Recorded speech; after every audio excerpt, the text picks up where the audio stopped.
Chapter 27. A Heartfelt Confession. The stars stretched like shards of silver across the darkened sky, their cold light shimmering over the endless expanse of the sea.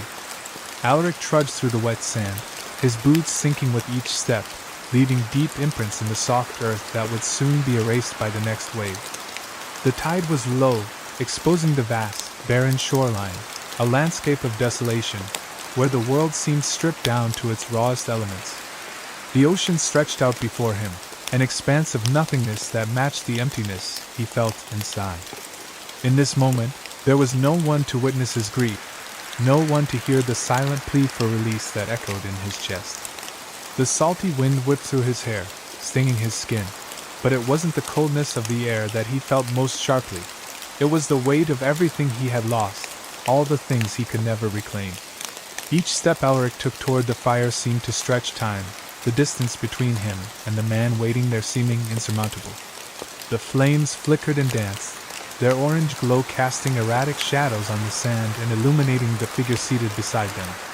Seb was hunched forward, his forearms resting heavily on his knees, his gaze fixed on the fire with a sort of quiet intensity. The weariness of the last few days was written plainly on his face, the strain of their escape, of everything that had come before, etched in the lines around his eyes and mouth. Yet there was something in his posture, something about the way he sat, still and resolute, that reminded Alaric of the man who had stood by his side through it all. Even now, when everything seemed lost, Seb remained unmoved by the chaos that had torn their lives apart. Alaric hesitated at the edge of the firelight, his heart heavier than the chains that had once bound him in captivity. The weight of the council's judgment, the pain of being cast out from his people, pressed down on him like an anchor dragging him deeper into the depths. His mind churned with the thought of all that had been ripped away, the life he had known, the family he had lost, the future that now seemed an impossible dream. Yet, as he stood there, staring at Seb, something shifted within him. Seb was alive, waiting for him. And for the first time in what felt like forever, Alaric allowed himself to believe in something other than loss. A warmth blossomed in his chest, a warmth that had nothing to do with the fire burning before them, but everything to do with the presence of the man who had never once turned away from him. Seb, Alaric called softly, his voice barely above a whisper, as though speaking too loudly would shatter the fragile moment. His breath caught in his throat, the words feeling too heavy to say, too simple and yet too loaded with meaning. He didn't know what he expected, but the sound of Seb's name in the open air felt like the first step towards something he wasn't sure he was ready to face but couldn't ignore. It was a name that had become a lifeline for him, a tether to a reality he couldn't bring himself to leave behind. Seb's head snapped up at the sound of his name, his body instinctively shifting as his hand reached for the dagger at his hip. It was a movement born of habit, of caution, a reflex that had been ingrained in him after so many years of danger and uncertainty. But when his eyes met Alaric's, the tension in his body eased, and his posture shifted, as if a part of him recognized what Alaric could not yet bring himself to say. His eyes, always so perceptive, flickered with something deeper than surprise, something that mirrored the conflict Alaric carried within himself. Still, despite the guarded expression on his face, Seb didn't rise. He didn't turn away. He simply watched Alaric, waiting for him to step closer, to close the distance between them. For a long moment, neither of them spoke. The only sound between them was the crackling of the fire, the occasional hiss as a log shifted in the flames. The heat of the fire seemed to draw out the tension in the air, the uncertainty that had settled between them in the wake of their separation. Alaric could feel it, the weight of the choices they had made, the distance that had grown not just between their bodies but in their hearts. Seb's eyes never left his, and though Alaric wanted to say something, to bridge the gap that seemed insurmountable, his words caught in his throat. What could he say? How could he explain everything that had happened? The betrayal of his people, the weight of the council's decree, the crushing loneliness that had followed him like a shadow. He had never felt more lost, more unsure of who he was, yet standing here, in the flickering light of the fire, Seb was the only certainty he had left. The quiet between them stretched, thick with unspoken words, until Seb finally broke it, his voice rough from days of unshed emotion. "You're here," he said, his tone almost disbelieving. His words were simple, but there was a relief in them, a recognition that, despite everything, Alaric had returned. His hand, still resting on his knee, shifted slightly as if he were preparing to stand, to close the space between them. But instead, he stayed where he was, his gaze softening as it traveled over Alaric's form, taking in the bruises, the marks of their escape, the exhaustion that hung on him like a cloak. "I came back," Alaric replied quietly, his voice steady, though his heart pounded in his chest. The words felt like a promise, one he wasn't sure he could keep but needed to believe in. He took a step forward, the sand shifting beneath his boots, until he was close enough to feel the warmth of the fire against his skin.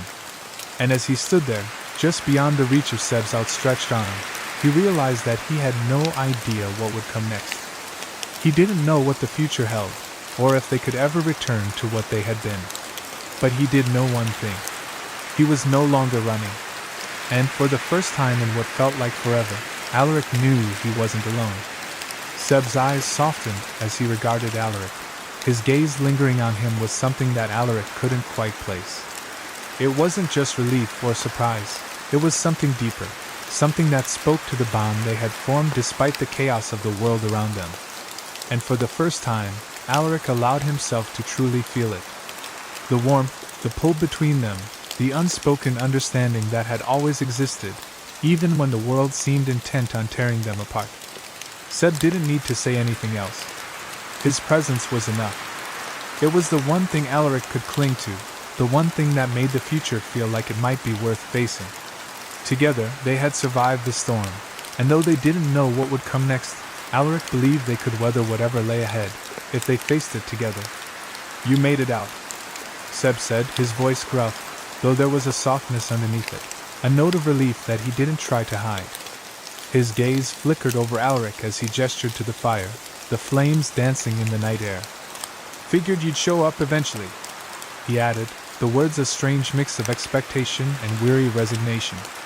It was the kind of statement that carried the weight of everything they'd been through together, the escapes, the near-death encounters, and the months of uncertainty. But now, here they were, at least for the moment, together once more. Seb didn't need to say it, but his posture spoke volumes. Alaric had returned. And that was enough. Alaric stepped closer, the soft crunch of his boots against the sand the only sound breaking the silence between them. The wind tugged at his cloak, but he barely noticed the chill as he approached the fire. He had been walking for what felt like hours, his thoughts a jumble of fragmented memories and a raw edge of his emotions. The sea, with its constant ebb and flow, had become a kind of refuge for him. But this moment right here, with Seb waiting by the fire, was a different kind of refuge. It was a reminder that, despite the world shifting beneath his feet, there was something stable, something worth fighting for. "I had to deal with the council first," Alaric said, his voice quiet, but heavy with everything that had transpired before this. Seb's frown deepened at the words, his brow furrowing as his eyes locked onto Alaric. It was an expression of concern, but also frustration, a mixture of feelings that had become all too familiar to Alaric over the last few days. "And?" Seb's voice was low, his tone edged with impatience.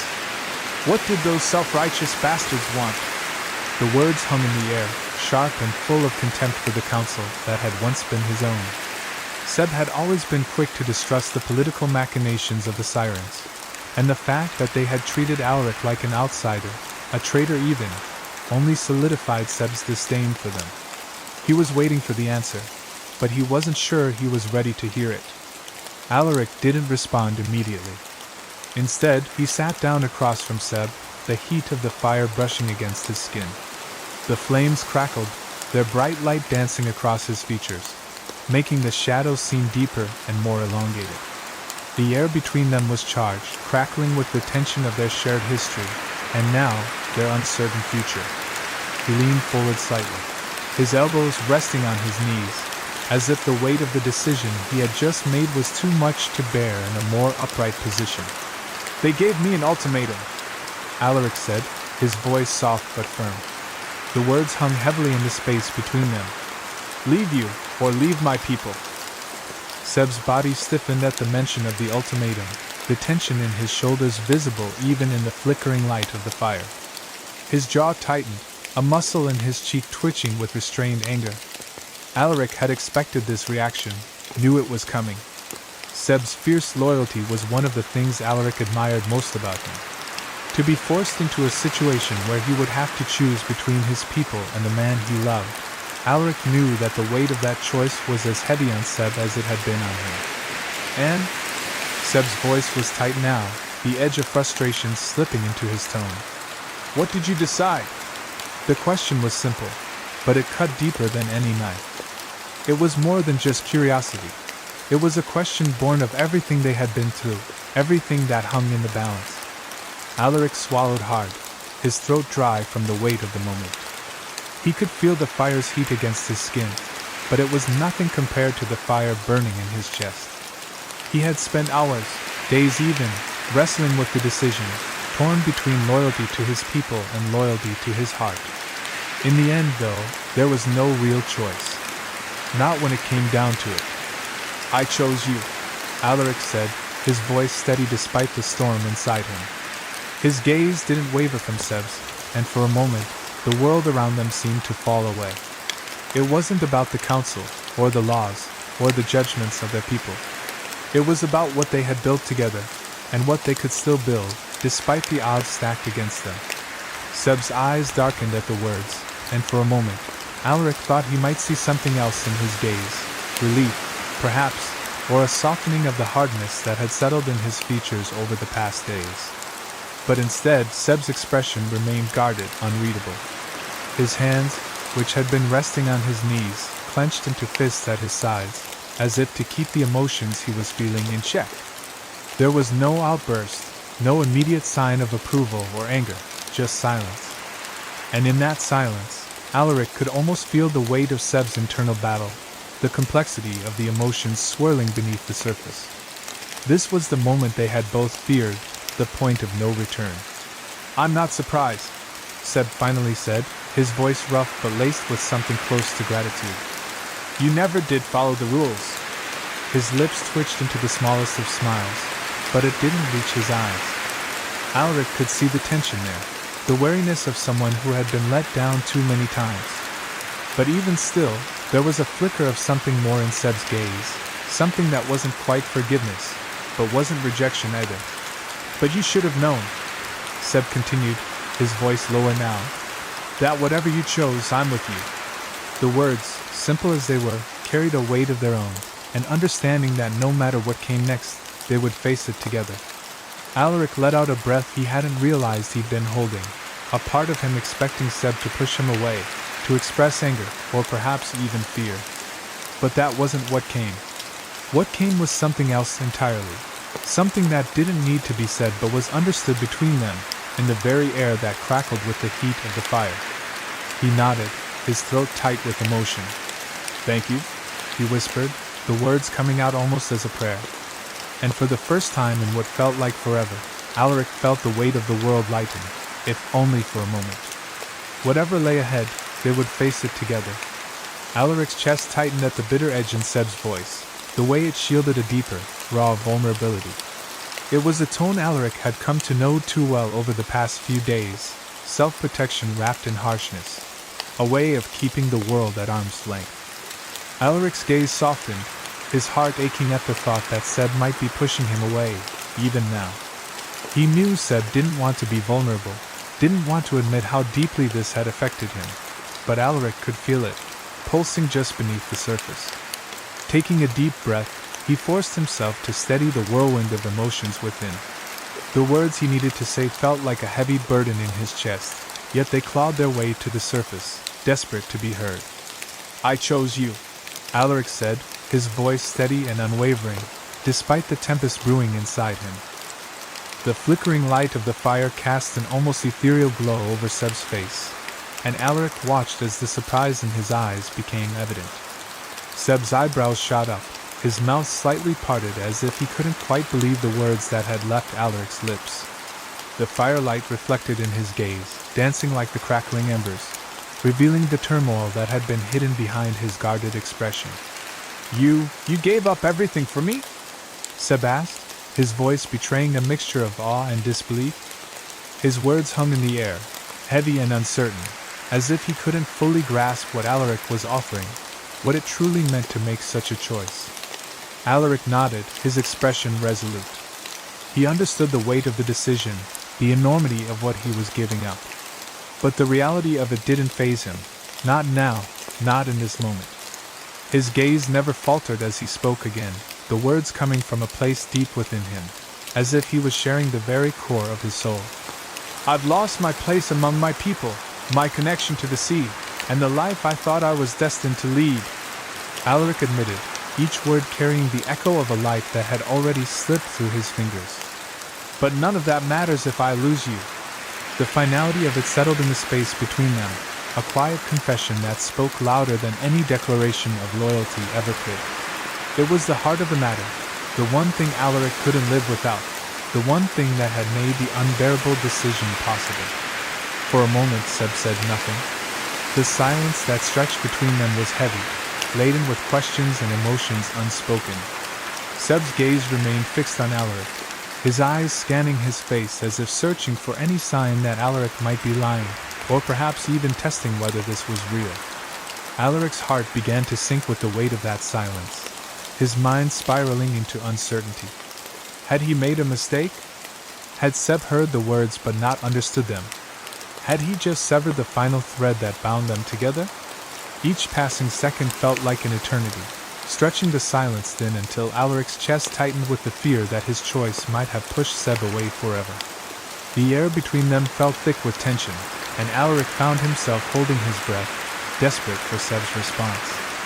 Every flicker of the fire seemed to burn away the edges of his resolve, until only vulnerability remained. His mind raced, replaying the decision over and over again, the irrevocable choice that had led him here. He had given everything for this, his people, his place in the world, his connection to the sea. And yet, in that moment, as Seb continued to stare at him with an unreadable expression, Alaric wondered if it had all been in vain. Was this the end of everything they had fought for? The thought felt like a weight settling in his chest, suffocating him with the possibility that this was where their paths diverged. Seb's eyes finally flickered, a flash of emotion passing through them, but his face remained unreadable, guarded. It wasn't the anger Alaric had feared, nor was it rejection. Instead, there was something else, something raw and untamed, hidden beneath the surface. Seb's jaw tightened, and for a fleeting moment, Alaric thought he might speak, might finally break the silence that had stretched so painfully between them. But Seb didn't speak. He just stared, his gaze intense and unyielding, as if he was still processing, still wrestling with the weight of Alaric's words.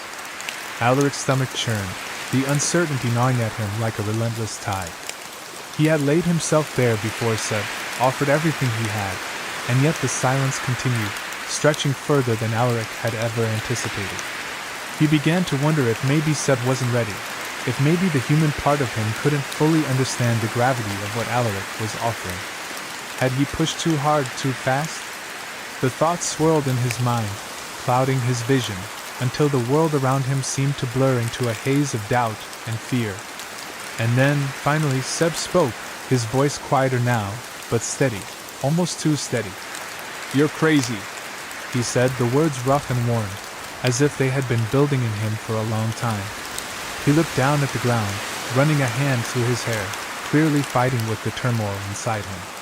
Alaric waited, his heart still pounding in his chest, wondering if this was the beginning of something that would either pull them together or tear them apart. When Seb's eyes lifted again, they were softer, though the hardness in his expression hadn't completely faded. "But you're not wrong," Seb continued, his voice gentler now. "You're not wrong about choosing us. About choosing this." The weight of those words settled into the space between them, finally breaking the tension, as though Seb had accepted what Alaric had known all along. Alaric let out a slow, almost imperceptible breath, relief flooding through him in a rush, as if a dam had finally broken inside his chest. The words they hadn't spoken, the unspoken truths that had hung in the air for so long, seemed to settle in that moment, leaving a quiet understanding between them. The world didn't seem as dark, the future didn't seem so uncertain. Whatever lay ahead, Alaric knew one thing for certain: Seb hadn't rejected him. And for now, that was enough. Seb let out a shaky breath, the sound a mix of frustration and exhaustion. His shoulders slumped as he leaned back, running a hand through his hair, a motion that had become all too familiar over the past few days. "Damn it, Alaric," he muttered, his voice rough with emotion, the words laced with disbelief and something deeper, something he wasn't yet willing to face. "Why do you have to say things like that?" The question hung in the air between them, almost accusatory, yet it carried with it a thread of vulnerability, as if Seb was asking for something he wasn't sure he was ready to receive. Alaric's heart clenched at the sight of Seb so visibly torn, as if the weight of his words had unsettled more than just the space between them. He shifted, his gaze never leaving Seb's face. "Because it's the truth," Alaric replied softly, his voice firm yet gentle. There was no hesitation in his words, no room for doubt. He had never been more certain of anything in his life. "You've risked everything for me, Seb. You fought for me when no one else would.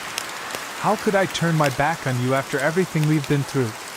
His words were laced with raw honesty, the kind that only comes when a person has truly bared their soul. The weight of Alaric's confession seemed to settle over Seb like a heavy cloak, and for the first time in days, the tautness in his body loosened. His shoulders sagged, the burden of his own doubts and fears seeming to dissipate, if only for a moment. His eyes shifted from the fire to meet Alaric's, the hardness in them softening. There was something in Seb's gaze that Alaric couldn't quite place at first, but it wasn't the bitterness or anger that had marked their earlier conversations. No, it was something different, something that resembled the faintest glimmer of hope. And that was enough to make Alaric's chest tighten in response, a feeling that bordered on awe. Seb's voice, when it came, was quieter, more hesitant. "You really mean it, don't you?" His words were almost a whisper, as though he was testing the waters, unsure whether to believe what Alaric had just said. The doubt in his tone was subtle, but it was there, an echo of the walls Seb had built around himself in an attempt to protect his heart. "You're not just saying this because of some noble sense of duty or guilt?" Seb's eyes flickered to the fire, as if searching for an answer in the crackling flames, but Alaric could see the vulnerability there, the need for reassurance. Alaric didn't hesitate. He couldn't. This moment, this fragile, pivotal moment, demanded honesty, and he wasn't about to hold back now. Reaching across the fire, his hand found Seb's forearm, his touch light but firm, grounding them both in a way words alone couldn't.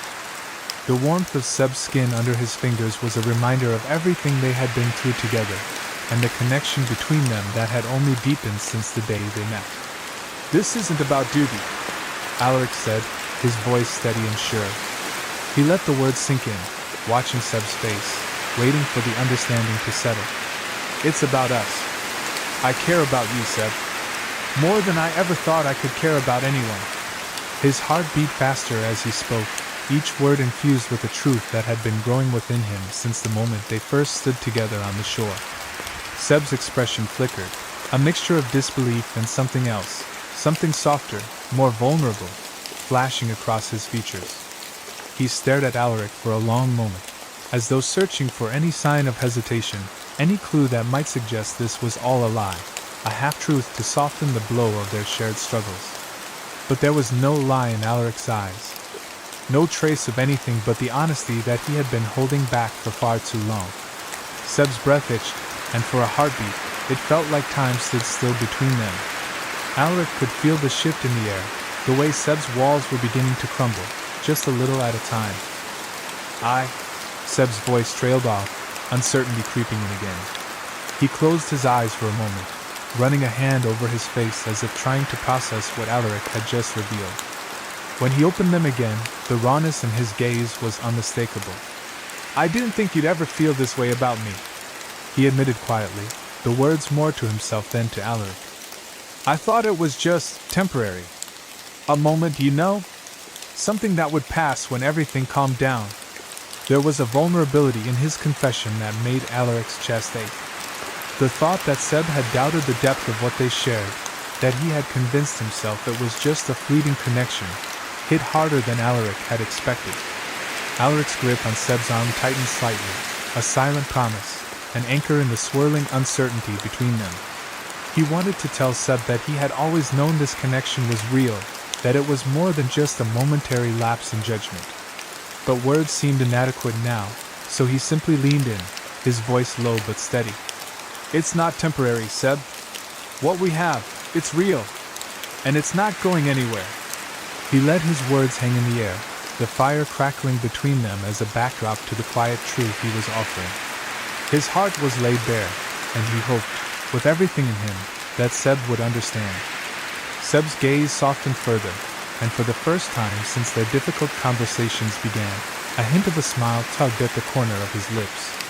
It was small, fleeting, but it was there, a quiet acknowledgement of the bond that had grown between them despite the chaos of their lives. "I'm not good with this kind of thing," Seb muttered, his voice barely above a whisper. "I don't know how to do this, how to be the person you need." There was a rawness in his words, an honesty that Alaric wasn't used to hearing from him. Seb was opening up in a way he never had before, and Alaric could feel the weight of his admission. Alaric smiled gently, the corners of his mouth pulling up in a way that spoke volumes about the depth of his understanding. "You don't have to be perfect, Seb," he said softly, his fingers brushing lightly over Seb's forearm. "I don't need you to be anyone else. I just need you to be you." There was no more doubt in his heart, no hesitation. He had made his choice, and he would stand by it, no matter the cost. For once, he felt certain of where his path was leading, and for the first time in a long while, he believed that Seb felt the same way. Seb stared at Alaric as though trying to convince himself this moment was real. His throat bobbed as he swallowed hard, the tension in his body trembling just beneath the surface. Then, slowly, almost reverently, he reached out and covered Alaric's hand with his own. His grip was warm and calloused, grounding them both in the gravity of the moment. His thumb brushed over Alaric's knuckles with surprising gentleness, a silent admission of how deeply he felt the weight of Alaric's words. "I didn't think I'd ever hear you say that," Seb admitted, his voice rough with emotion. His tone carried the tremble of restrained disbelief, of a man who had prepared himself for disappointment, but still dared to hope. "I mean, I hoped, I wanted to believe you felt something. But you've always been so damn stubborn, Alaric. Like the sea, always shifting, always distant. I didn't think you'd ever let yourself want this." Alaric's lips curved into a soft, almost rueful smile, and a quiet chuckle escaped him. "It seems I've met my match in that regard," he replied, his voice full of affection. He looked at Seb, not with uncertainty or doubt, but with a sense of peace that had long eluded him. "You're just as stubborn. Maybe more. That's what kept us both standing, isn't it? Through everything?" His fingers tightened around Seb's for a moment, a silent affirmation of all they had survived. For a while, they said nothing more. The fire crackled between them, its glow dancing across their faces like sunlight through waves.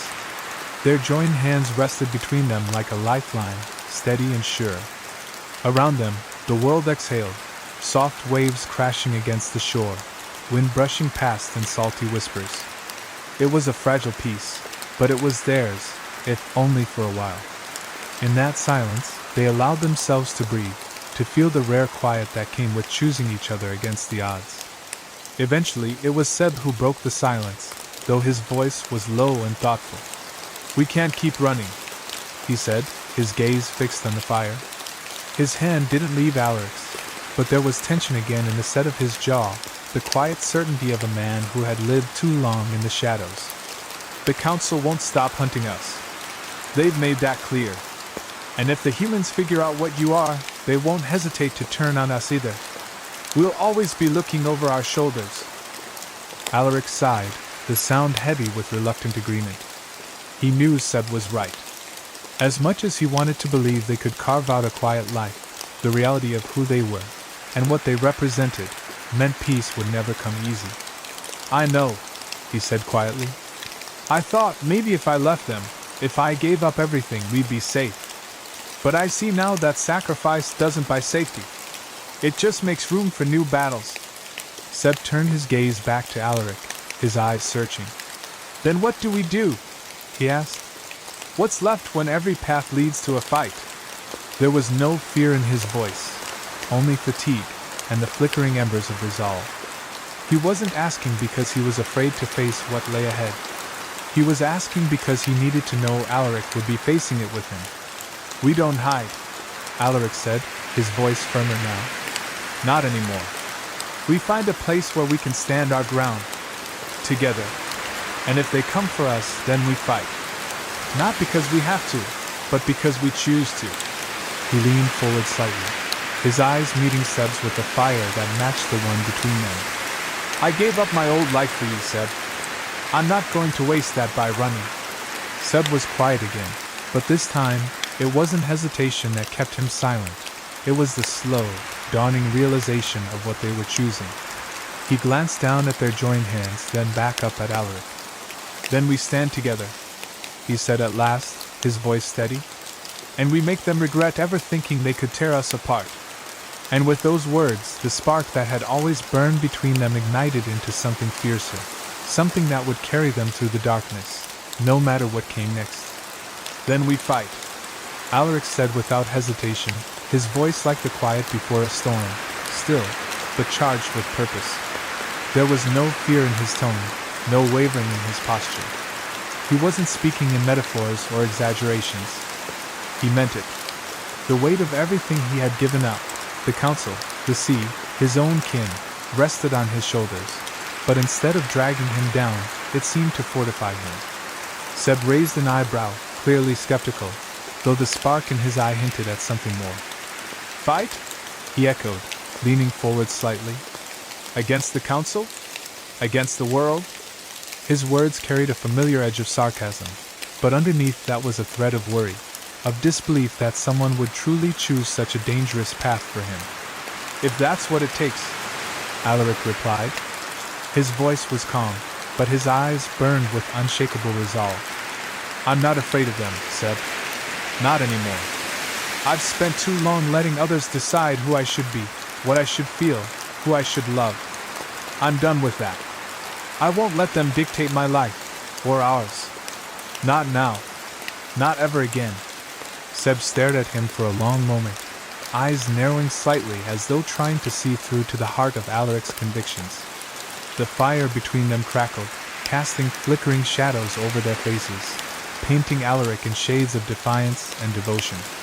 The silence stretched until Seb finally exhaled, low and slow, and shook his head with something like wonder. Then, slowly, a grin began to spread across Seb's face. It started small, uncertain, but soon it bloomed into something bigger, lopsided and full of mischief. The corners of his mouth curled upward, a gleam of excitement lighting his features. It was the kind of grin Alaric had seen in battle before, equal parts challenge and invitation. You're serious, Seb said, his tone filled with astonishment and reluctant admiration. You're really ready to take on the whole damn world with me? He leaned back slightly, the grin still lingering on his lips, as though tasting the thrill of rebellion already dancing on the horizon. Alaric tilted his head slightly and returned the smile, though his was softer, more intimate. I'm not just ready, Seb. I'm already doing it. He gestured between them, walking away from the council. Choosing you. That was the first battle. The rest, we'll face together. One fight at a time. Seb looked down at the fire for a moment, the flames reflecting in his eyes like distant stars. When he looked back up, there was no more hesitation, no trace of doubt. Well, damn, he said with a laugh, shaking his head. Guess I'm stuck with you now. His voice was teasing, but there was warmth beneath the words, the kind that hinted at a loyalty forged in fire. You were always stuck with me, Alaric replied, reaching out to squeeze Seb's hand again. You just didn't know it yet. And in that moment, between firelight and sea breeze, between past losses and future battles, they sealed a vow not with ceremony, but with shared defiance and a love too fierce to be broken. Alaric smiled, the expression slow and full of quiet certainty.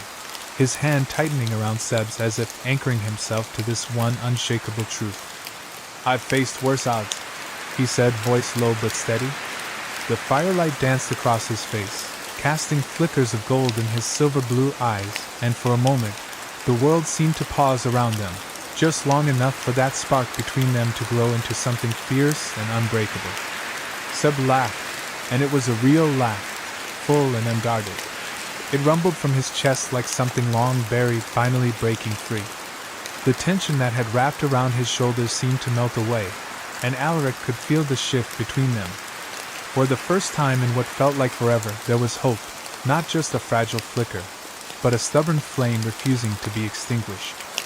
"All right then," Seb said, leaning forward, eyes gleaming with a mix of fire and mischief. "If we're doing this, we're doing it together.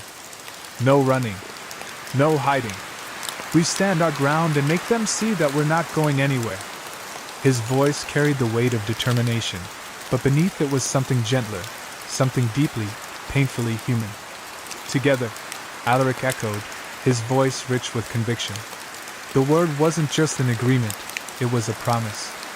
A vow made not before gods or thrones or oceans, but before the person who had stood by him through every storm. Whatever trials lay ahead, they would not be faced alone. The fire between them crackled, sending tiny sparks into the night air, as if echoing their resolve. Around them, the beach stretched into shadow, and the sea sang its restless lullaby. But in that small circle of warmth and light, something had shifted.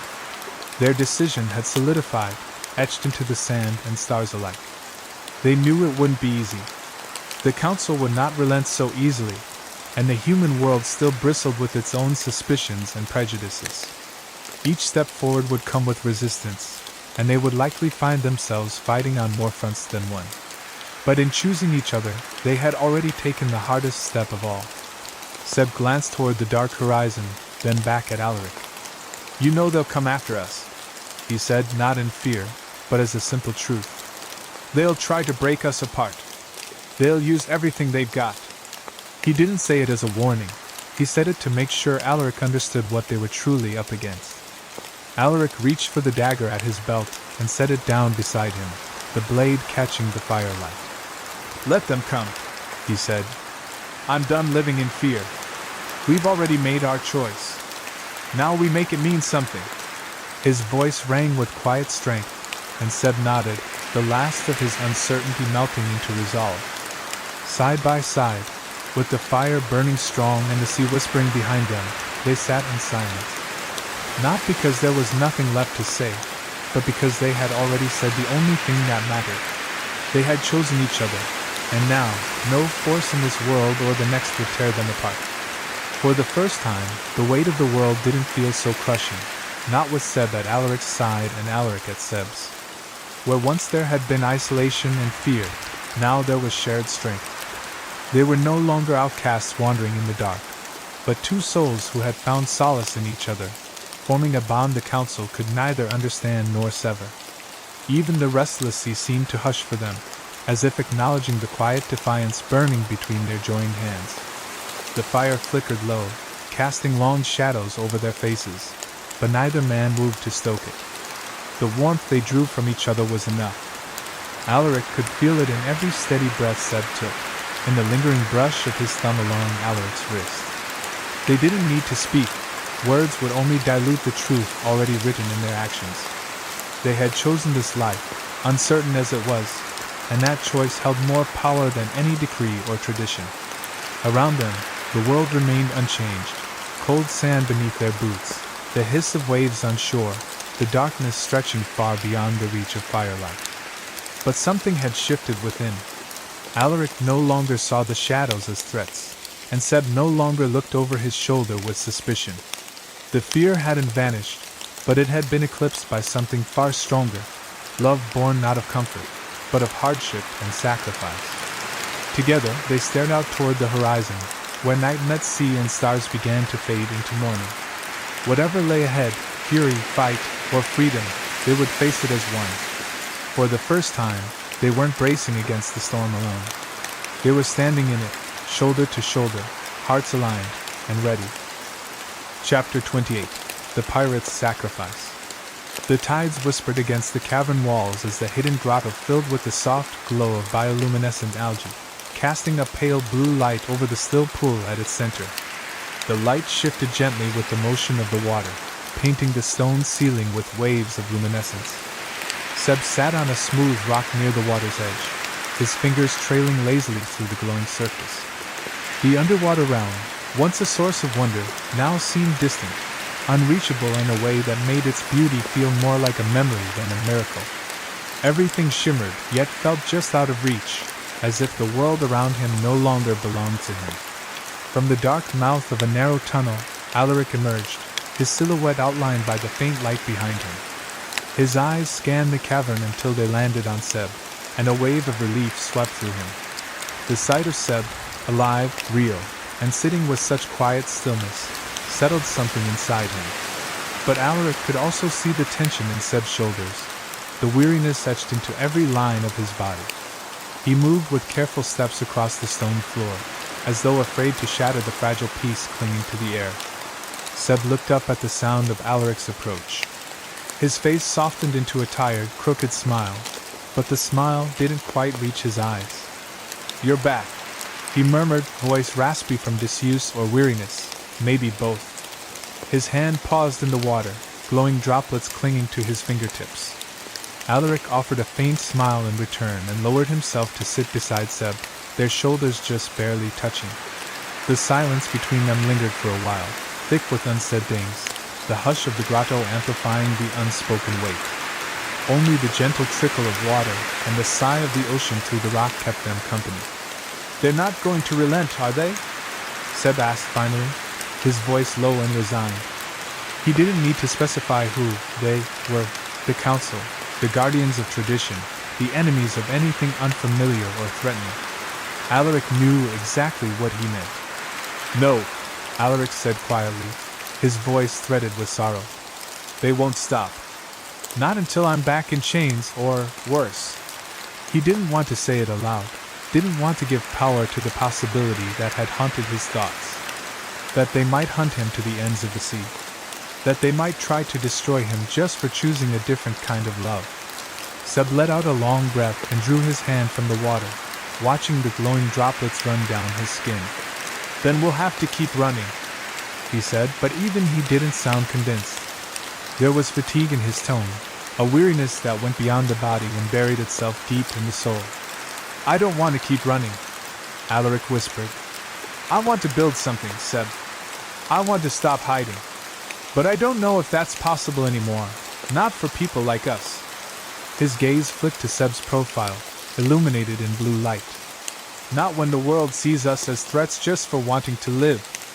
Seb turned to him then, and in his eyes was a mix of pain and something stronger, defiance. "Then maybe it's time we stop letting the world decide what we are." He reached for Alaric's hand, holding it tightly, the glow of the pool lighting the space between their joined palms. "Maybe we make our own place. Just us." "No," Alaric admitted, his voice barely louder than the gentle lapping of water in the glowing cavern. "The council won't change their minds. To them, we've already crossed the line. They see us as a threat to everything they stand for." His words hung in the air like smoke, bitter and heavy. He hated the finality of it, but there was no room for hope when it came to the council's judgment. Their decisions were carved in stone, unmoved by reason or plea. Seb exhaled sharply, dragging a hand down his face before raking it back through his hair. "Figures," he muttered, his tone laced with frustration. "People in power don't like being reminded that they're not invincible, that the world can change without their permission." There was fire behind his words, a spark of rebellion that always stirred just beneath the surface. It was one of the reasons Alaric had fallen for him. Alaric offered a faint smile at that, brief, wistful, but it vanished almost as soon as it appeared. "They won't stop hunting us, Seb. Not unless—" He trailed off, unable to finish the thought. The glow of the algae made the pain in his eyes all the more visible, like moonlight catching on scars. Seb's hand, which had been lazily stirring the glowing water, suddenly went still.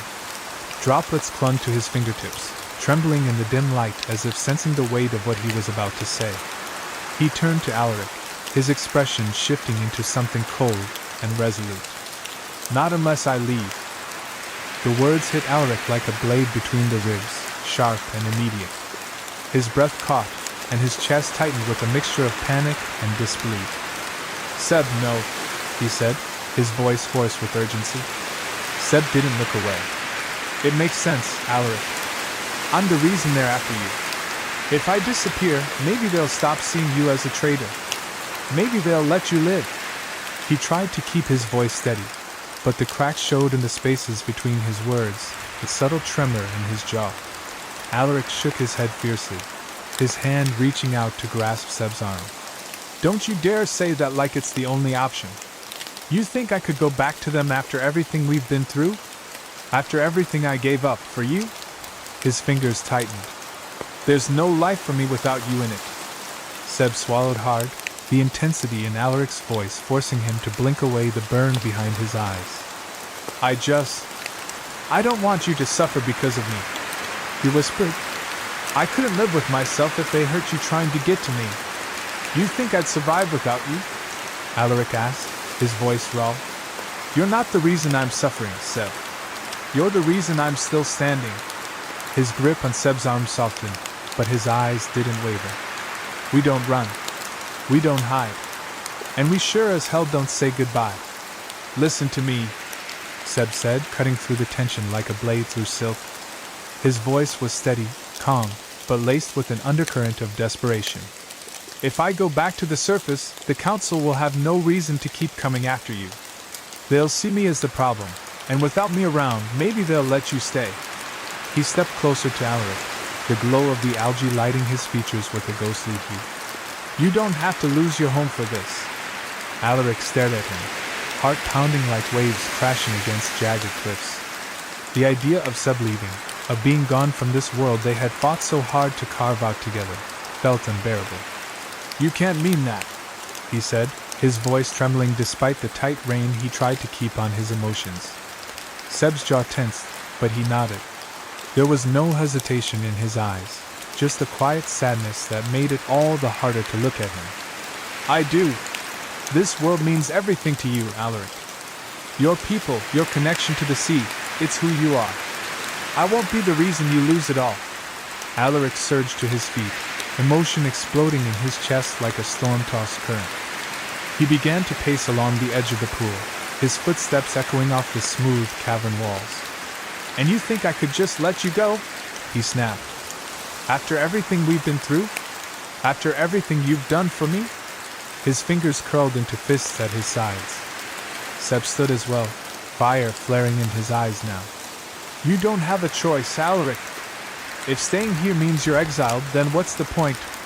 You'll lose everything, and it'll be because of me. His voice cracked, but he held firm, even as the pain threatened to overtake him. Alaric turned sharply, facing him. You are everything, he said fiercely, the words echoing through the cavern. You think I care about my title, my home, if I don't have you in it? None of that matters if I lose you. Seb opened his mouth to argue, but the look in Alaric's eyes stopped him cold. There was no anger there, just raw, unwavering devotion. He swallowed hard, his resolve faltering for the first time. I thought I was protecting you, he whispered. I thought maybe this would give you a chance to have a life that wasn't dictated by my presence. You were, Alaric said gently, stepping closer now. You've always been protecting me, but now it's my turn. I won't let you sacrifice yourself just to make things easier for me. That's not love, Seb. That's surrender. Seb looked away, blinking against the burn of tears. Then what do we do? He asked, his voice hoarse. Because it feels like we're running out of options. Alaric reached for him, pulling him in until their foreheads touched, breath mingling in the cool cavern air. Then we find another way, he whispered. Together. It's not just about you. Alaric snapped, his voice sharp as the crack of a whip against stone. The fire in his chest flared, frustration spilling out before he could rein it in.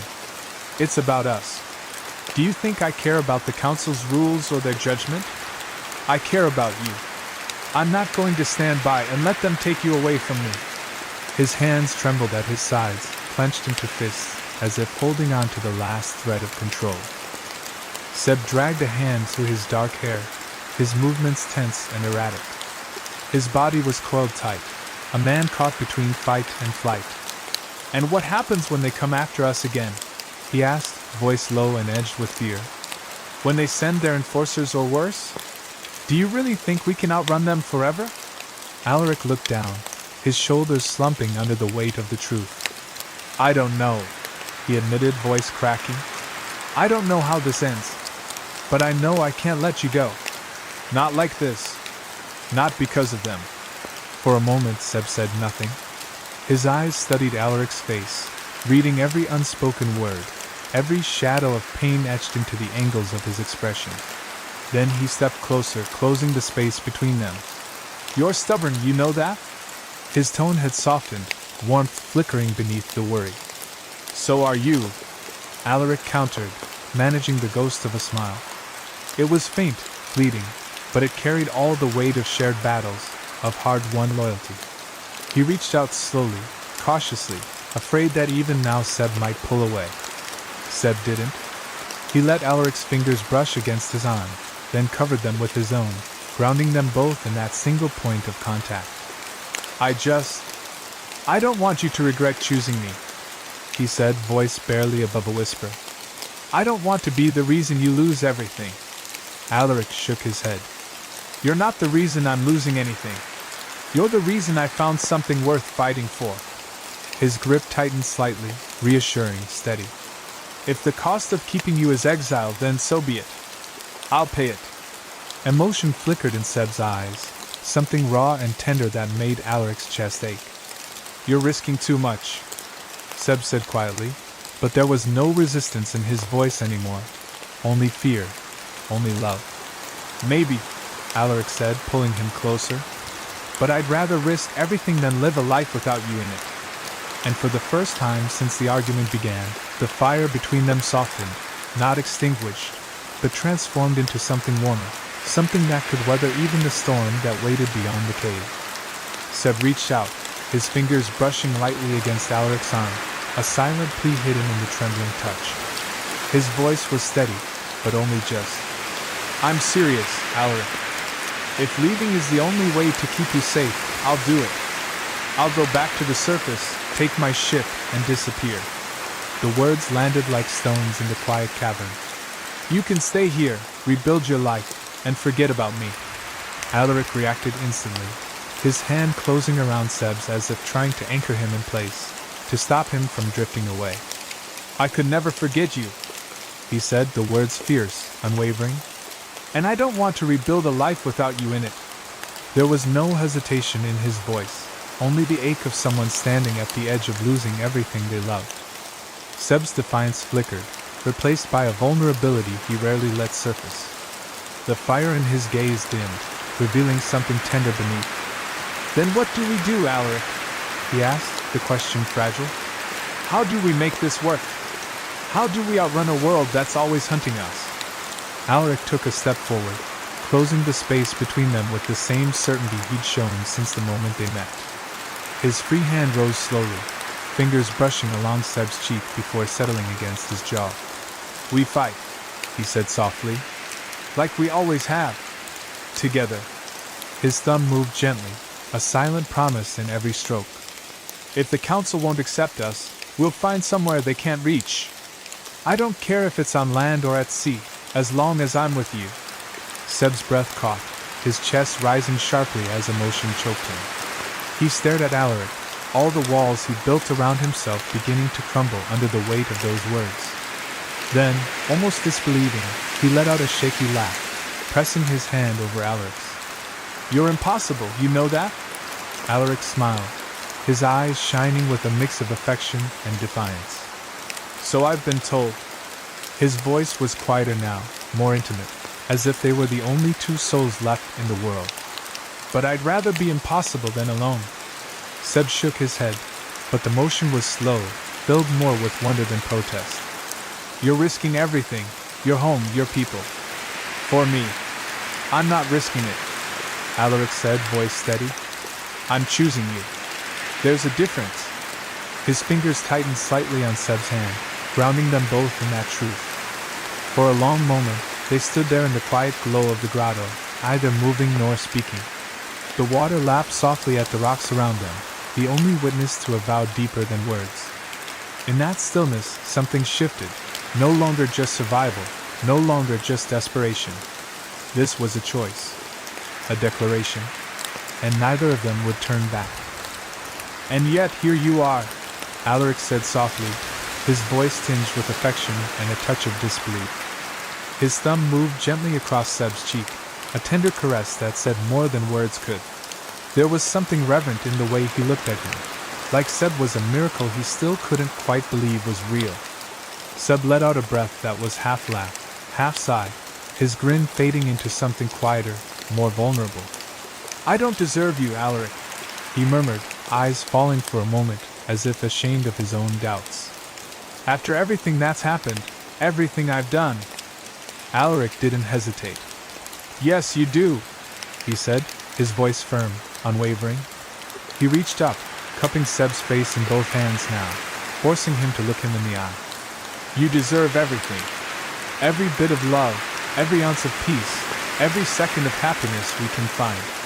Seb blinked rapidly, his throat working as he swallowed emotion that threatened to spill over. The strength in Alaric's words grounded him, steadied him. It was like standing in the eye of a storm, danger swirling all around, but this one place, this one person, was safe. The world outside their hidden cove was still cruel and unforgiving. The council would not stop, the danger hadn't vanished, and tomorrow might be worse than today. But in this moment, with only the sound of water lapping softly at the stone and Alaric's hands cradling his face, everything else faded. Seb leaned forward slowly, his forehead resting against Alaric's. The touch was intimate, grounding, the kind that spoke of quiet promises and shared dreams. "If we're doing this," he whispered, "we're doing it right. No running, no hiding." Alaric nodded, his breath mingling with Seb's. "Just us," he echoed, his words steady. "No matter what comes." Their hands remained clasped, holding tight not just to each other, but to the fragile, burning hope that had survived all the trials and wounds. This bond, tempered in fire and forged through loss, wasn't something that could be broken easily. Outside the grotto, the tide began to rise again, the ocean breathing in steady rhythm. But here, in the stillness between heartbeats and shared breath, Seb and Alaric stood unshaken, two souls bound not by fate, but by choice. "Just us," Alaric echoed, his voice low but steady, filled with quiet determination that anchored them both. There was no grand gesture, no flare of magic or defiant roar, just the steady, unwavering certainty of two people who had made their choice. His fingers tightened slightly around Seb's, grounding them in the here and now. In that simple promise, there was more power than any oath spoken before a throne. Around them, the cavern glowed with the soft, pulsing light of bioluminescent algae. It painted their faces in hues of blue and silver, giving the moment an ethereal stillness. The gentle lap of water echoed through the grotto like a heartbeat, a rhythm that whispered of ancient tides and countless secrets. The hidden sanctuary had witnessed many things over the centuries, but perhaps none so raw, so deeply human, as this moment of resolve between two people clinging to each other amidst chaos. Seb's chest rose and fell slowly as he let the words settle deep into his bones. For so long, he had braced himself for loss, expecting betrayal, preparing for abandonment. But Alaric's steady presence, his refusal to walk away even when it would have been easier, shattered those fears. He wasn't just staying out of duty or desperation. He was choosing Seb over and over again, even with the weight of the world pressing down on him. They didn't need to speak further. The silence between them wasn't empty. It was full of understanding, full of all the things they didn't need to say aloud anymore. Every glance, every breath, every shared heartbeat was enough. Whatever came next, be it exile, war, or the unrelenting pursuit of the council, they would face it as one. Together, they had found strength not just in defiance, but in love. And so, beneath the shimmering veil of ocean light, two souls stood unmoving. Not as fugitives or rebels, not as prey cornered by a merciless world, but as a force forged in fire, tempered by loss, and sealed in the promise of unwavering loyalty. Whatever storms loomed on the horizon, they would not break. Because it was no longer just about survival. It was about each other. It was about them. Chapter 29. A New Betrayal. The cavern was eerily quiet, save for the faint hum of the ocean currents outside its entrance. Bioluminescent algae cast soft blue ripples of light across the slick walls, creating the illusion of movement where there was none. Seb stood at the edge of the water, his boots planted firmly on the damp, uneven rock. Beyond the barrier reef, dimly visible through the glow, his ship waited, a familiar silhouette against the shimmer of the distant moonlight filtering through the sea. It should have felt like an escape, a return to something known. But instead, a heavy, breathless tightness pressed against his chest, warning him that walking away from this place would tear something vital from him. Behind him, the steady rhythm of Alaric's pacing echoed off the cavern walls. Each step sounded like a question without an answer, heavy with frustration and fear. His usually composed features were drawn, mouth set in a grim line, eyes flashing with barely restrained emotion. "You don't have to do this," Alaric said suddenly, his voice slicing through the quiet like a blade. Though sharp, it was tinged with desperation, as if he feared every word might push Seb closer to the exit. Seb turned slowly to face him, his expression carefully neutral, though his heart was anything but calm. "I already told you, Alaric," he said, forcing steadiness into his tone. "If I leave, the council might let this go. They'll have no reason to keep hunting us. They might even let you stay, let you keep your life here." The words felt like stones falling from his mouth. Rational, calculated, but hollow.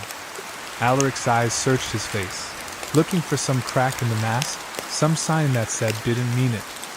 "You really think they'll forgive and forget just because you're gone?" he asked, voice rising. "This isn't about just you, Seb. They came after us both. They fear what we are together, what we represent. You leaving won't change that. But it might buy you time." Seb countered, his jaw clenched. "Time to convince them you were manipulated, that you were caught up in something beyond your control. You're their prince, Alaric. You were born to be a part of this world. I wasn't." His voice cracked at the end despite his best efforts, and he turned his face slightly away, unwilling to let Alaric see the pain in his eyes. Alaric crossed the space between them in 2 strides, his hand catching Seb's arm and turning him back. "You are part of this world," he said fiercely. "You made yourself part of it the moment you risked everything to stand with me. You don't just belong here, you belong with me." The words vibrated with conviction, but also fear. As if Alaric, for all his strength, was terrified of losing what they built together. Seb shook his head slowly, eyes brimming. "Don't make this harder than it already is." His voice was a whisper, barely more than the sound of the waves outside. "I'm doing this for you, Alaric. For us. If there's even a chance it keeps you safe, if it gives you a future, I have to take it." The more he spoke, the less convinced he sounded. And he hated that. Hated how much he wanted Alaric to stop him. Silence fell between them again, thick and aching. The water lapped at the shore like a quiet plea. Alaric stood still, his grip loosening slightly, gaze locked on Seb's face. "I don't want a future that doesn't have you in it," he said at last, his voice barely audible. There was no fire in the words now, no desperation, just truth. A quiet truth that hung heavy in the cavern air. Seb looked at him for a long, agonizing moment. Then he stepped forward, slowly closing the gap between them until they stood inches apart. His forehead pressed gently to Alaric's, and he closed his eyes. "Then tell me what to do," he whispered. "Because all I see are choices that hurt. And I already told you, I'm not letting you leave." Alaric snapped, his voice echoing sharply through the quiet cavern. The words rang with unyielding defiance, laced with emotion that trembled just beneath the surface. He stepped closer, fists clenched at his sides, every part of him radiating resistance to the idea of Seb walking away. His expression wasn't just angry, it was desperate, protective, terrified of what Seb's departure would mean for both of them. Seb opened his mouth, ready to argue again, but before the words could form, a strange sound cut through the tense silence. It started as a faint splash, subtle, barely noticeable over the rhythmic lapping of the water. But then came a series of soft clicks and strange, whisper-like murmurs, echoing against the smooth stone walls.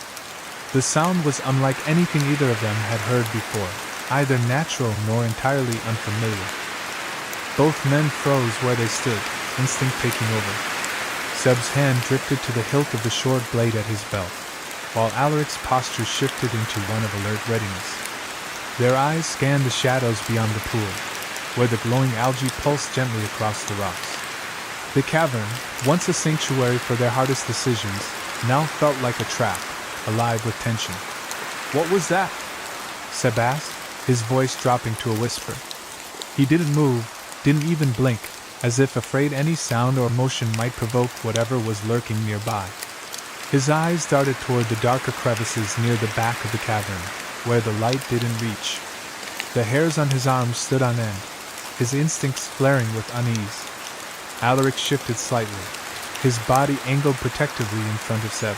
"I don't know," he murmured, barely audible. "But it's not natural. Not the sea life we're used to." He slowly reached for the conch pendant at his chest, fingers brushing the smooth shell, a relic of his lineage, sometimes used to call for help or signal danger. But he hesitated. Whoever, or whatever, was in the cavern might already know they were here. The strange clicking grew louder, echoing more distinctly now, as if drawing closer. A ripple disturbed the surface of the pool, spreading out in a widening circle. Another splash followed, this one closer. Seb's fingers tightened around his blade. "It's coming from the water," he muttered, voice tense. Alaric stepped forward cautiously, squinting into the gloom. He had lived among the reef's strange creatures all his life, but this felt different, calculated. "Get ready," he said quietly. "This could be council enforcers, or worse." There was a hard edge to his voice, the tone of someone who had fought to survive too many ambushes to underestimate a threat. Seb moved to Alaric's side, back straight, jaw clenched. Whatever this was, he wasn't going to run, not now. Not with Alaric standing beside him. The idea that the council might have already found them clawed at his chest, but there was no time to spiral. "If they want to fight," Seb said under his breath, "they picked the wrong night." Then, from the shadowed water, a shape began to emerge, slow and silent, too smooth to be a natural creature. Light caught on slick armor and the glint of sharpened coral blades. The whispers stopped. The clicks became the steady clatter of footsteps against stone. They weren't alone anymore. Alaric's eyes narrowed as he scanned the shifting shadows around the water's edge. His breath stilled, every muscle coiled tight with instinct. "We're not alone," he said quietly, his voice laced with warning. The soft glimmer of algae flickered across the walls, casting distorted shapes that danced in the corners of his vision. But this time, the shapes weren't tricks of the light. They were real, deliberate, watching. Before either of them could move, the pool exploded in a violent surge. Water sprayed into the air as sleek figures burst from the depths, their movements swift and seamless. Sirens, at least 6 of them, emerged from the pool, their bodies adorned with iridescent scales that reflected the faint glow around them. Their eyes glowed with a cold, focused light, and coral blades gleamed in their hands. Seb's hand flew to the hilt of his dagger out of instinct, his body twisting into a defensive stance. But before he could take a step, Alaric moved, positioning himself between Seb and the advancing sirens with a shielded presence. His posture was firm, commanding, as though he could block their path with willpower alone. His heart pounded, but his voice was calm and clear. "What are you doing here?" Alaric demanded, his tone sharp with authority. He addressed the lead siren, a tall figure with a crown of braided kelp and a jagged coral staff in hand. Though the tension in the room pulsed like a drawn bowstring, he stood his ground, refusing to flinch. He could feel Seb just behind him, ready to strike, but he hoped, prayed, it wouldn't come to that. The lead siren tilted her head, her expression unreadable. "We came to deliver a message," she said, her voice like the hiss of waves over sharp stone. You have defied the council, Alaric. You've chosen an outsider over your duty. That choice carries consequences.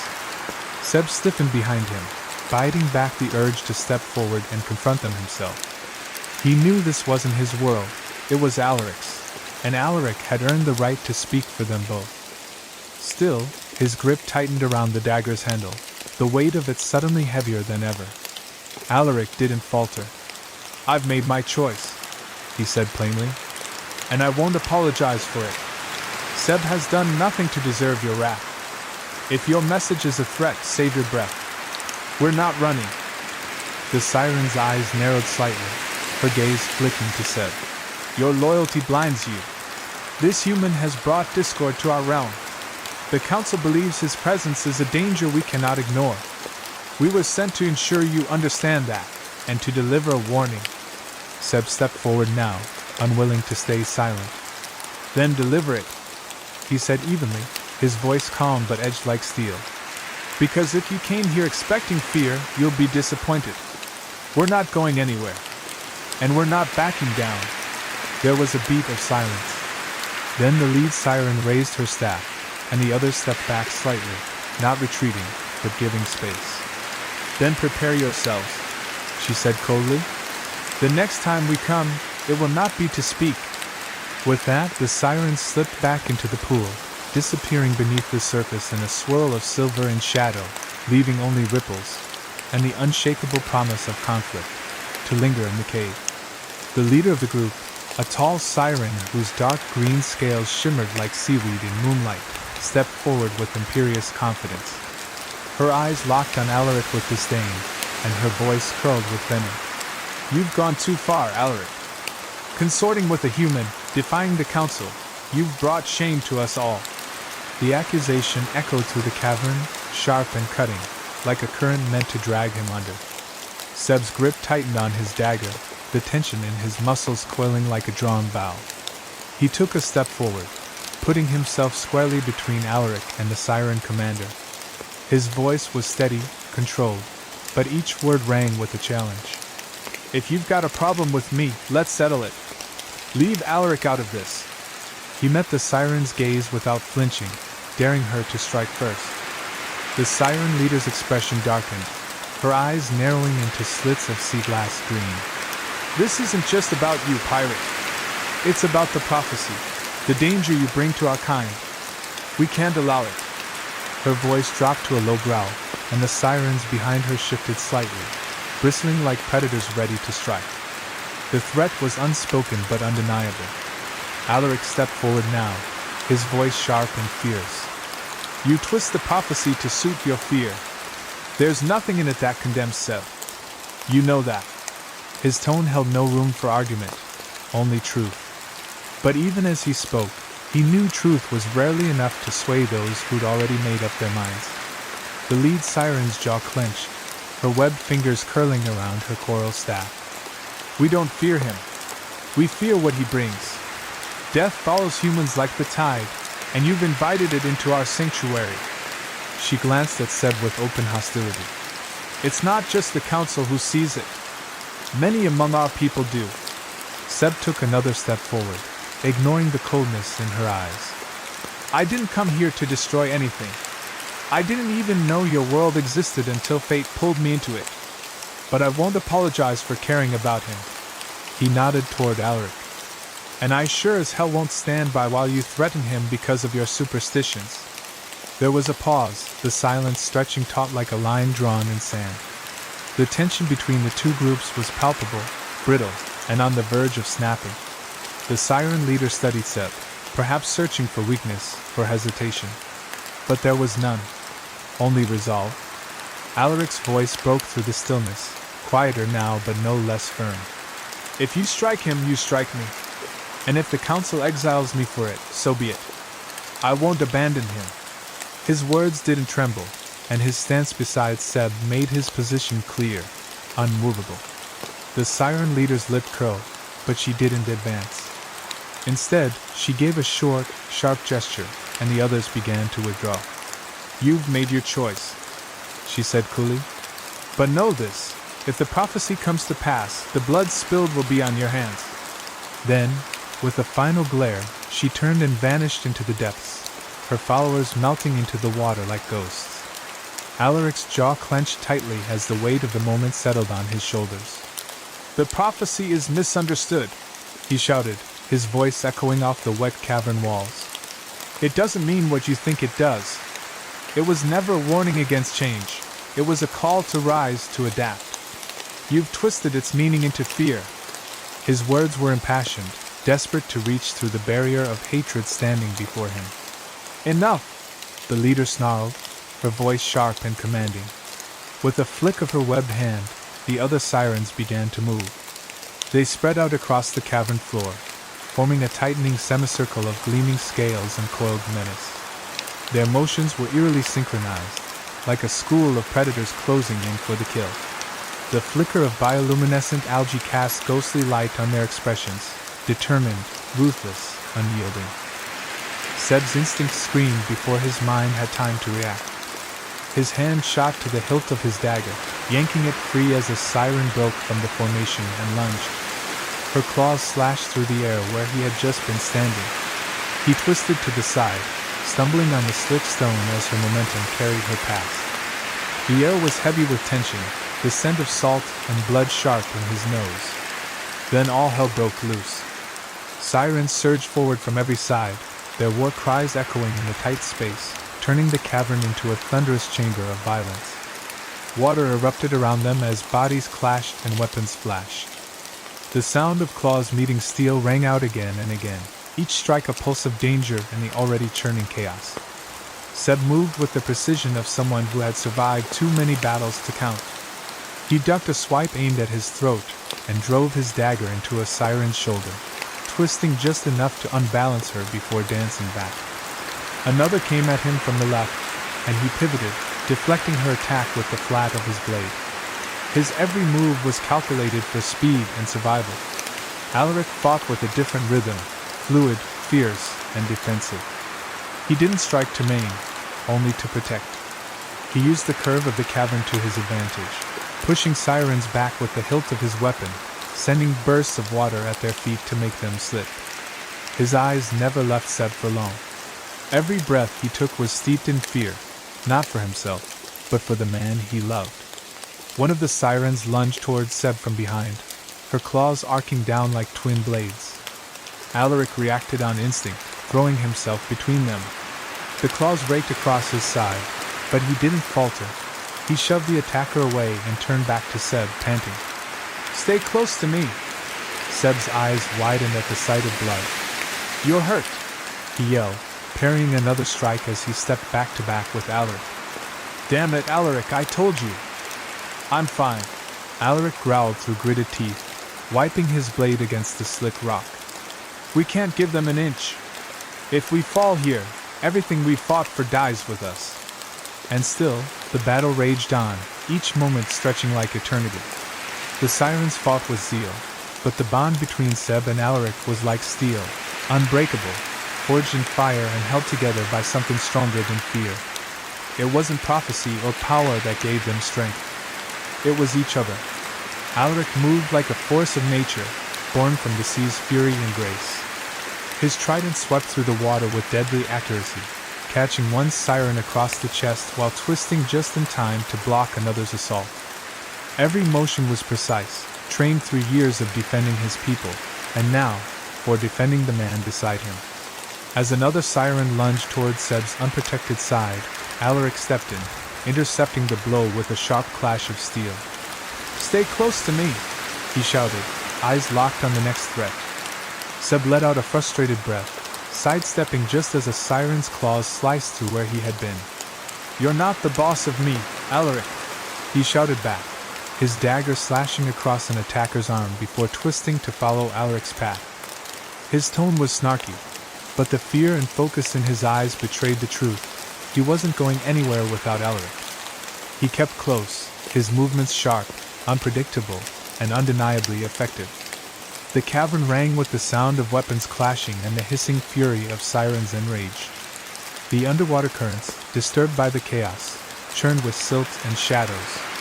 The sirens had the home advantage, darting in and out of the water with effortless speed. Their scales shimmered like quicksilver in the flickering bioluminescent light, making them difficult to track. But Seb and Alaric had something else: each other. They fought as if guided by the same instinct. When Alaric ducked low to sweep a siren off her feet, Seb was already moving in to drive his dagger downward before she could recover. When Seb was cornered near the cavern wall, Alaric's trident shot forward like a lightning strike, forcing the siren back. Every block, every attack, was in harmony, a dance honed not by years of training, but by trust and desperation. Alaric's chest heaved as he turned, eyes scanning the battlefield. "We have to break their formation," he called out. "Push them toward the shallow wall." He pointed toward a cluster of rocks near the cavern's edge, tight quarters where their numbers wouldn't help them. The sirens were strongest in open water. It was time to flip the advantage. Seb nodded grimly, understanding the plan instantly. He surged forward with a shout, drawing 2 sirens toward him with a feinting slash before diving toward the shallow side. They followed, predictably eager to strike him down, only to find Alaric waiting, his trident a blur of silver in the dim water.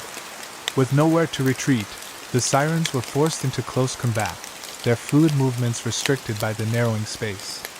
A sharp cry pierced the air as one siren fell, blood clouding the water around her. Another tried to retreat but was met by Seb's blade, swift and merciless. The tide of the battle was beginning to shift. The once coordinated strikes of the sirens became erratic as panic crept in.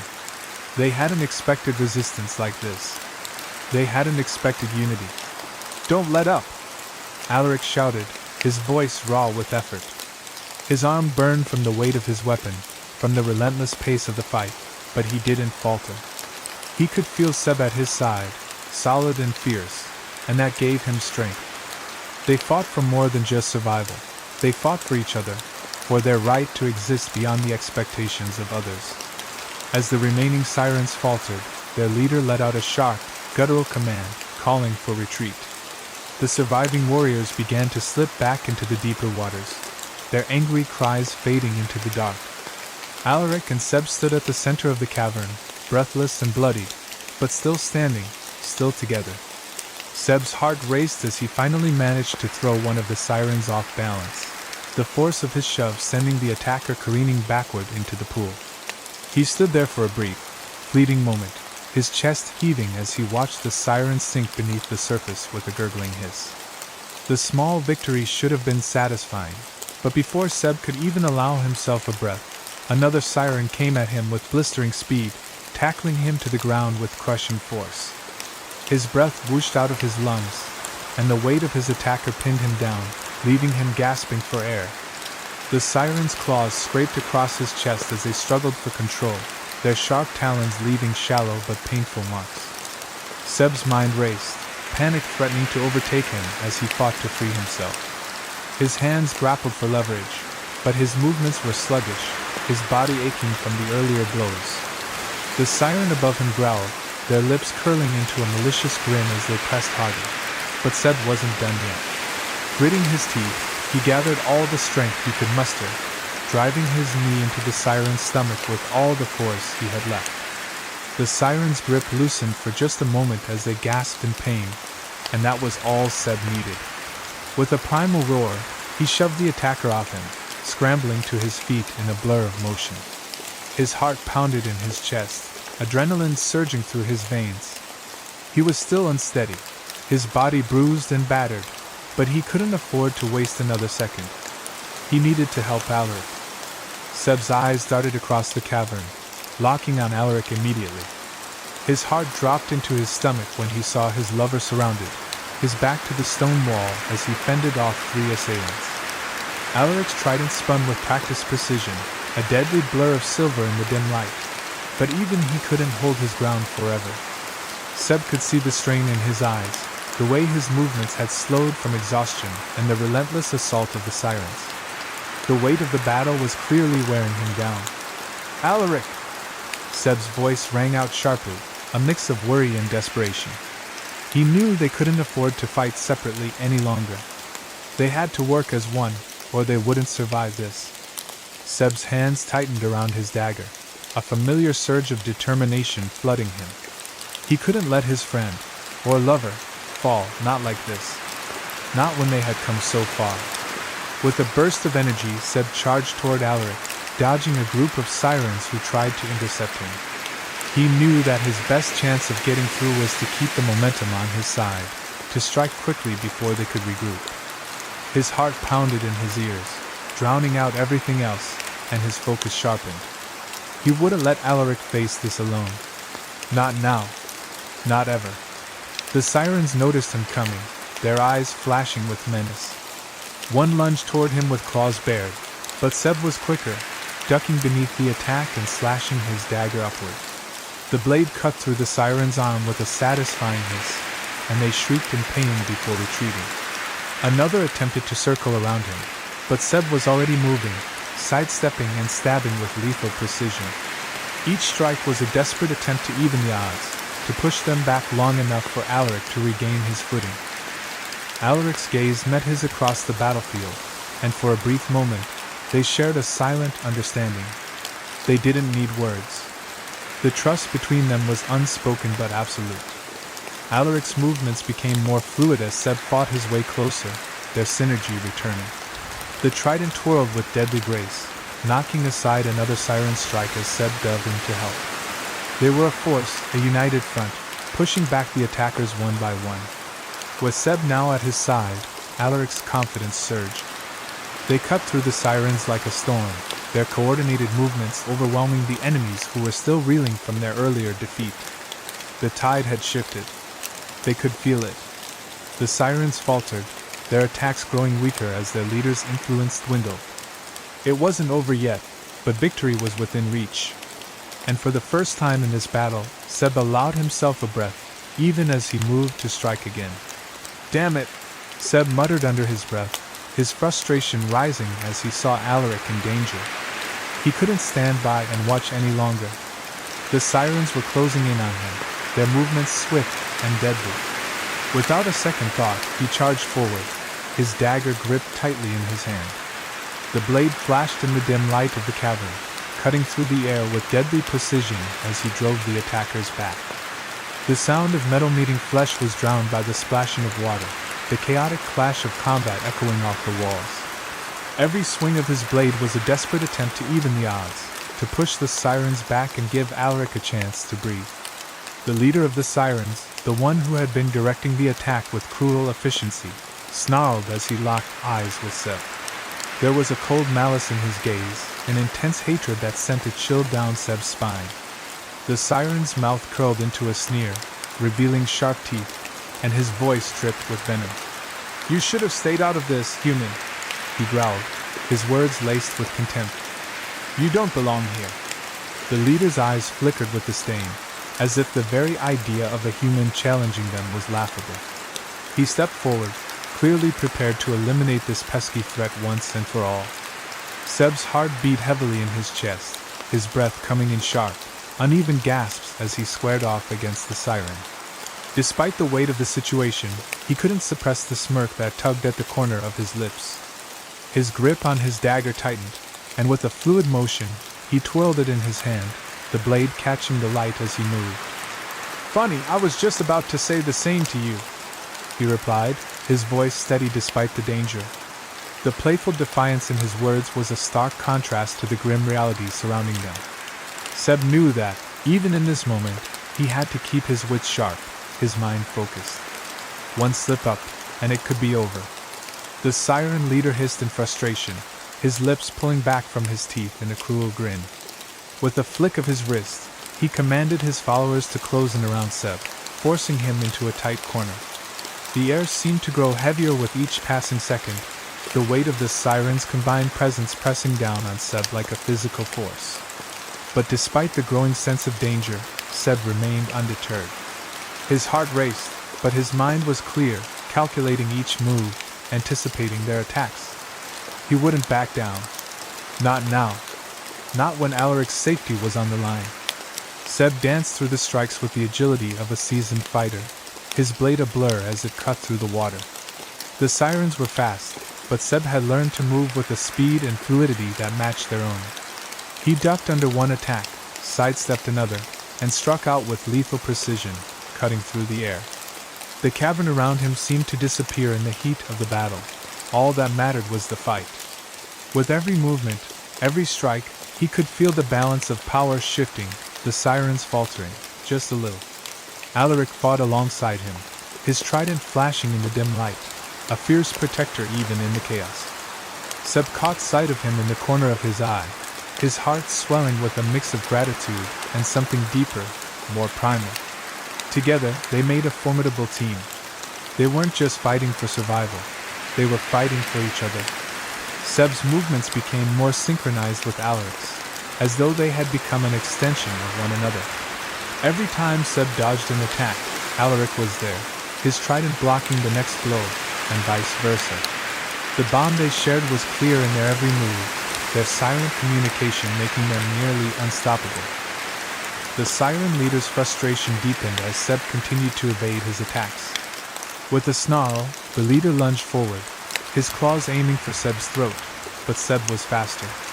He spun, his dagger cutting through the water as he struck the siren's arm, causing the leader to stagger back with a roar of pain. Seb's grin widened. The leader was starting to slip, and that was all the opening he needed. In that brief moment of hesitation, Seb launched himself at the leader, his dagger aimed straight for the siren's heart. But the siren leader was no novice. With a swift movement, he parried Seb's strike, his claws scraping against the metal of Seb's dagger. The two locked eyes for a split second, and in that moment Seb knew this wasn't over yet. The leader wasn't about to back down, and neither was Seb. The tension in the air was thick with the promise of a final, deadly confrontation. Both of them were determined to come out on top, to win this fight no matter the cost. The fight raged on, the sound of splashing water and the clash of weapons ringing in Seb's ears. His body was starting to feel the strain, his muscles burning from the exertion, but he refused to slow down. He couldn't. Not now, not when they were so close to victory. With one last, desperate push, Seb lunged forward again, his dagger aimed at the siren leader's chest. This time, he wouldn't miss. He had to end it. He had to protect Alaric.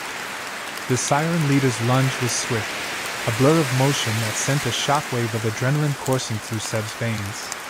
Their blades met with a resounding crash, the force of the impact sending sparks scattering into the dark, murky water around them. Seb's arm trembled under the pressure, his muscles straining as he fought to keep the leader's blade at bay. His heart raced, but his focus never wavered. He couldn't afford to let his guard down, not now, not with Alaric depending on him. With a grunt, Seb pushed back, the sheer force of the leader's attack causing his knees to bend. But he refused to give ground. His movements were quick, unpredictable, twisting, dodging, striking with the precision of a cornered animal. The siren leader hissed, his eyes narrowing in frustration as Seb countered his every move. But the leader was relentless, his strikes coming faster and with greater force. Seb was beginning to feel the strain, his body aching with every swing of his blade. The dark water splashed around them, the echoes of battle growing louder with each passing second. His thoughts raced, trying to calculate his next move, to find a weakness in his opponent. But there was none. The leader was as skilled as Seb had feared, his attacks honed by centuries of practice in the deadly arts of the sirens. Seb was at a disadvantage, but he wasn't about to back down. Not when Alaric's life was on the line. Meanwhile, Alaric was a whirlwind of fury, his trident flashing in the dim light as he fought with a ferocity Seb had never seen before. His strikes were precise and deadly, each movement designed to incapacitate or kill. But even with his skill, even with his grace, the overwhelming number of enemies pressing in on him was taking its toll. Seb watched as Alaric parried a blow, then twisted his trident to deliver a powerful thrust that sent one of their attackers flying. But for every siren that fell, two more seemed to take its place. Alaric's movements were fluid, but the fatigue was starting to show. Seb could see the strain in his eyes, the quickened rise and fall of his chest. They couldn't keep this up forever. The cavern was alive with the clash of weapons, the shrill cries of the sirens. and the constant splash of water as the battle raged on. The space was tight, the shadows deep, and the weight of their situation was starting to feel unbearable. Seb ducked another swipe aimed at his head, the sharp claws of the siren grazing the side of his cheek as he rolled out of the way. He barely managed to keep his footing, his breath ragged in his chest as he came back up into a defensive stance. The fight was relentless, the sirens unyielding in their pursuit of victory. Seb was beginning to realize that they couldn't keep this up forever. They needed something more than just brute strength. They needed a plan. "We need a plan," Seb panted, his voice strained as he sidestepped another attack. His blade cut through the air, knocking the siren's claws aside, but he knew he couldn't keep this up much longer. His muscles were burning, his vision starting to blur with exhaustion. The weight of the battle was starting to drag him down, and every second that passed felt like it was a step closer to losing. The sirens were relentless, their strength never wavering, and their numbers were overwhelming. Seb knew that without a clear plan, they wouldn't stand a chance. Alaric's voice rang out over the chaos, sharp and focused. "We need to push them back, break their formation," he said, his words steady despite the frantic energy of the fight. Seb glanced over at him, his heart swelling with pride. Alaric's calm in the midst of chaos was nothing short of remarkable. But even he was starting to show signs of wear, his trident no longer as quick in his hands, his steps less sure. They were running out of time.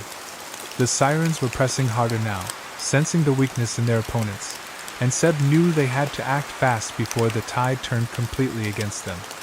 Seb's gaze flipped from Alaric to the sirens, searching for any opportunity, any advantage they could exploit. His eyes narrowed as he scanned the scene, looking for something, anything, that would give them an edge. His thoughts raced. The sirens had the advantage of numbers, but there had to be a way to turn that against them. Then it hit him. If they could break the line, separate the sirens from one another, they might have a chance to cut down their numbers quickly. But it would take timing, precision, and a hell of a lot of luck. "Alaric!" Seb shouted, catching his partner's attention as he dodged another strike. "On my mark, we break through the middle. You take the right, I'll take the left. We split them up." Seb's voice was firm, his mind already calculating the moves they would need to make. The plan was risky, dangerously so, but it was their best shot. If they didn't act soon, they would be overwhelmed. They had no choice but to trust each other completely and move with everything they had left. Alaric's eyes locked with Seb's, and for a brief moment, everything else faded away. The battle, the sirens, the cavern, none of it mattered. It was just them, together, facing the impossible. Seb could see the resolve in Alaric's eyes, the understanding that they had no other option. With a nod, Alaric signaled his readiness, and in that instant, they both knew what needed to be done. The next move would determine everything. "I'm open to suggestions," Alaric grunted, his voice laced with strain as he parried another vicious blow from a siren. His trident flicked through the air, deflecting the attack with precision, but the weight of the battle was beginning to wear on him. Sweat glistened on his brow, and his movements, though still fluid, had started to slow. Seb could see it, the exhaustion creeping into his partner's eyes, the strain in his muscles. The sirens weren't slowing down, though, and the constant barrage of claws and teeth was pushing them both to the limit. Seb's mind raced as he dodged another attack. The cavern was small, cramped, and the shallow water only slowed their movements, giving the sirens an advantage in close-quarters combat. But the water's shallowness also gave them a potential advantage. If they could lure the sirens into deeper water, somewhere they couldn't leverage their speed and agility, they might have a chance. Seb's eyes darted across the cavern, searching for any opportunity, any advantage they could use to turn the tide of the battle in their favor. His heart pounded in his chest as the plan formed in his mind. The sirens were relentless, their sleek bodies cutting through the water like predators, their sharp claws and teeth flashing with deadly intent. Seb knew they couldn't keep fighting like this. Their strength was fading, and the sirens were only getting more confident, more aggressive. Seb's grip tightened on his dagger as he swiped at the nearest attacker, forcing them back with a swift movement. He needed to act, and fast. His thoughts were already moving ahead, calculating their next move. Seb's gaze swept over the water again, and his mind locked on to the one option they had left. If they could get the sirens to follow them, out into the deeper waters beyond the cavern, they might have a chance to escape. The deeper ocean would give them more room to maneuver, and while the sirens might still have the advantage in the water, they would be less able to use the confines of the cavern to trap them. It was risky, very risky, but it was their best shot. They needed to act fast, before the sirens closed in for the kill. "Follow my lead," Seb said suddenly, grabbing Alaric's arm, his voice firm and decisive. Alaric's eyes met his, searching, but Seb didn't give him a chance to argue. There was no time for hesitation. Seb's plan was simple: draw the sirens out of the cavern, force them into the open water, and create the space they needed to escape. He could see the doubt in Alaric's eyes, but Seb had no time to explain. They had to move now. Alaric's brow furrowed, but he didn't pull away. Instead, he nodded, trusting Seb completely in that moment. "Lead the way," he said, his voice low but filled with determination. Seb's heart clenched at the trust in his words, and he knew that if they failed, it wouldn't be for lack of trying. They had no choice but to rely on each other now. There was no turning back. Seb jerked his head toward the narrow opening at the far side of the cavern. "We need to get them moving. Draw them to the entrance," he instructed, his voice steady despite the chaos. He pulled Alaric with him, moving toward the shallow water near the exit. The sirens, sensing the shift, began to close in, but Seb didn't let up. He and Alaric had one shot at this, and they couldn't afford to waste it. He slashed at one of the attackers, pushing them back with a grunt, his heart pounding in his chest. The sirens were faster than Seb had expected, but he and Alaric moved in perfect synchrony, their movements sharp and coordinated. Seb darted ahead, leading the charge, with Alaric close behind, using his trident to keep the sirens at bay. The sound of water splashing and the clash of weapons filled the air as they made their way toward the exit, the sirens growling with frustration behind them. Seb's mind was focused on one thing: the open ocean, just beyond the cavern's mouth. As they reached the entrance, Seb didn't hesitate. With one final push, he dashed forward, using the momentum to propel himself out of the cavern and into the deeper water beyond. The cold salt water rushed over him, but he barely registered the sensation as he turned, motioning for Alaric to follow. The sirens were closing in, but now they were in the open water, and that meant they could fight with more room to breathe. Seb's pulse raced as he faced the unknown, but one thing was clear: they had to make this work. "What are you?" Alaric began, his voice tight with confusion, but before he could finish his sentence, Seb cut him off with a sharp urgency. "No time to argue," Seb snapped, his grip firm on Alaric's arm as he yanked him toward the narrow exit of the cavern. There was no room for hesitation. The urgency of the moment left no space for second thoughts. Seb's pulse thrummed in his ears as the weight of the situation crashed down on him. The sirens were closing in, their gleaming eyes flashing with deadly intent. Every instinct screamed at him to move faster, to get them both out of the cavern and into the open water. He couldn't afford to let the sirens corner them now. This was their chance to escape. Alaric stumbled slightly, thrown off balance by Seb's forceful pull, but quickly found his footing. His trident was still in his hand, but he knew better than to use it in the tight confines of the cavern. The fight had shifted now. Survival was their only focus. As they neared the opening, Seb glanced back to see the first siren launching itself out of the water, its claws extended, ready to strike. There was no time left for strategy, only raw instinct. The moment they broke through the cavern's mouth, the water seemed to expand around them, wide and vast, a stark contrast to the claustrophobic space they had just escaped. The currents were stronger here, pulling at their limbs, trying to drag them down into the depths. Seb fought against the water's force, his movements powerful but measured. He could feel Alaric beside him, swimming with the same urgency, but the weight of the water and the relentless pull of the current made every stroke feel like a battle. Behind them, the sirens emerged from the cavern, their sleek, iridescent bodies cutting through the water with terrifying speed. Seb's heart pounded in his chest as he looked back, his breath coming in quick bursts. The sirens were relentless, their shrieks rising in a chorus of fury, a sound that echoed like a hunting cry carried by the ocean. Seb could feel the vibrations of their calls deep in his bones, as if the water itself was alive with their rage. There was no doubt in his mind that they would stop at nothing to catch them. "Faster!" Seb shouted to Alaric, his voice barely rising above the roar of the water. The sirens were gaining on them, their movements fluid and predatory, closing the gap with every passing second. The reef was just ahead, the jagged coral rising from the ocean floor like a wall of protection. But would they make it in time? Seb's muscles burned with the effort, his body fighting the current as he pushed himself harder, knowing they were running out of time.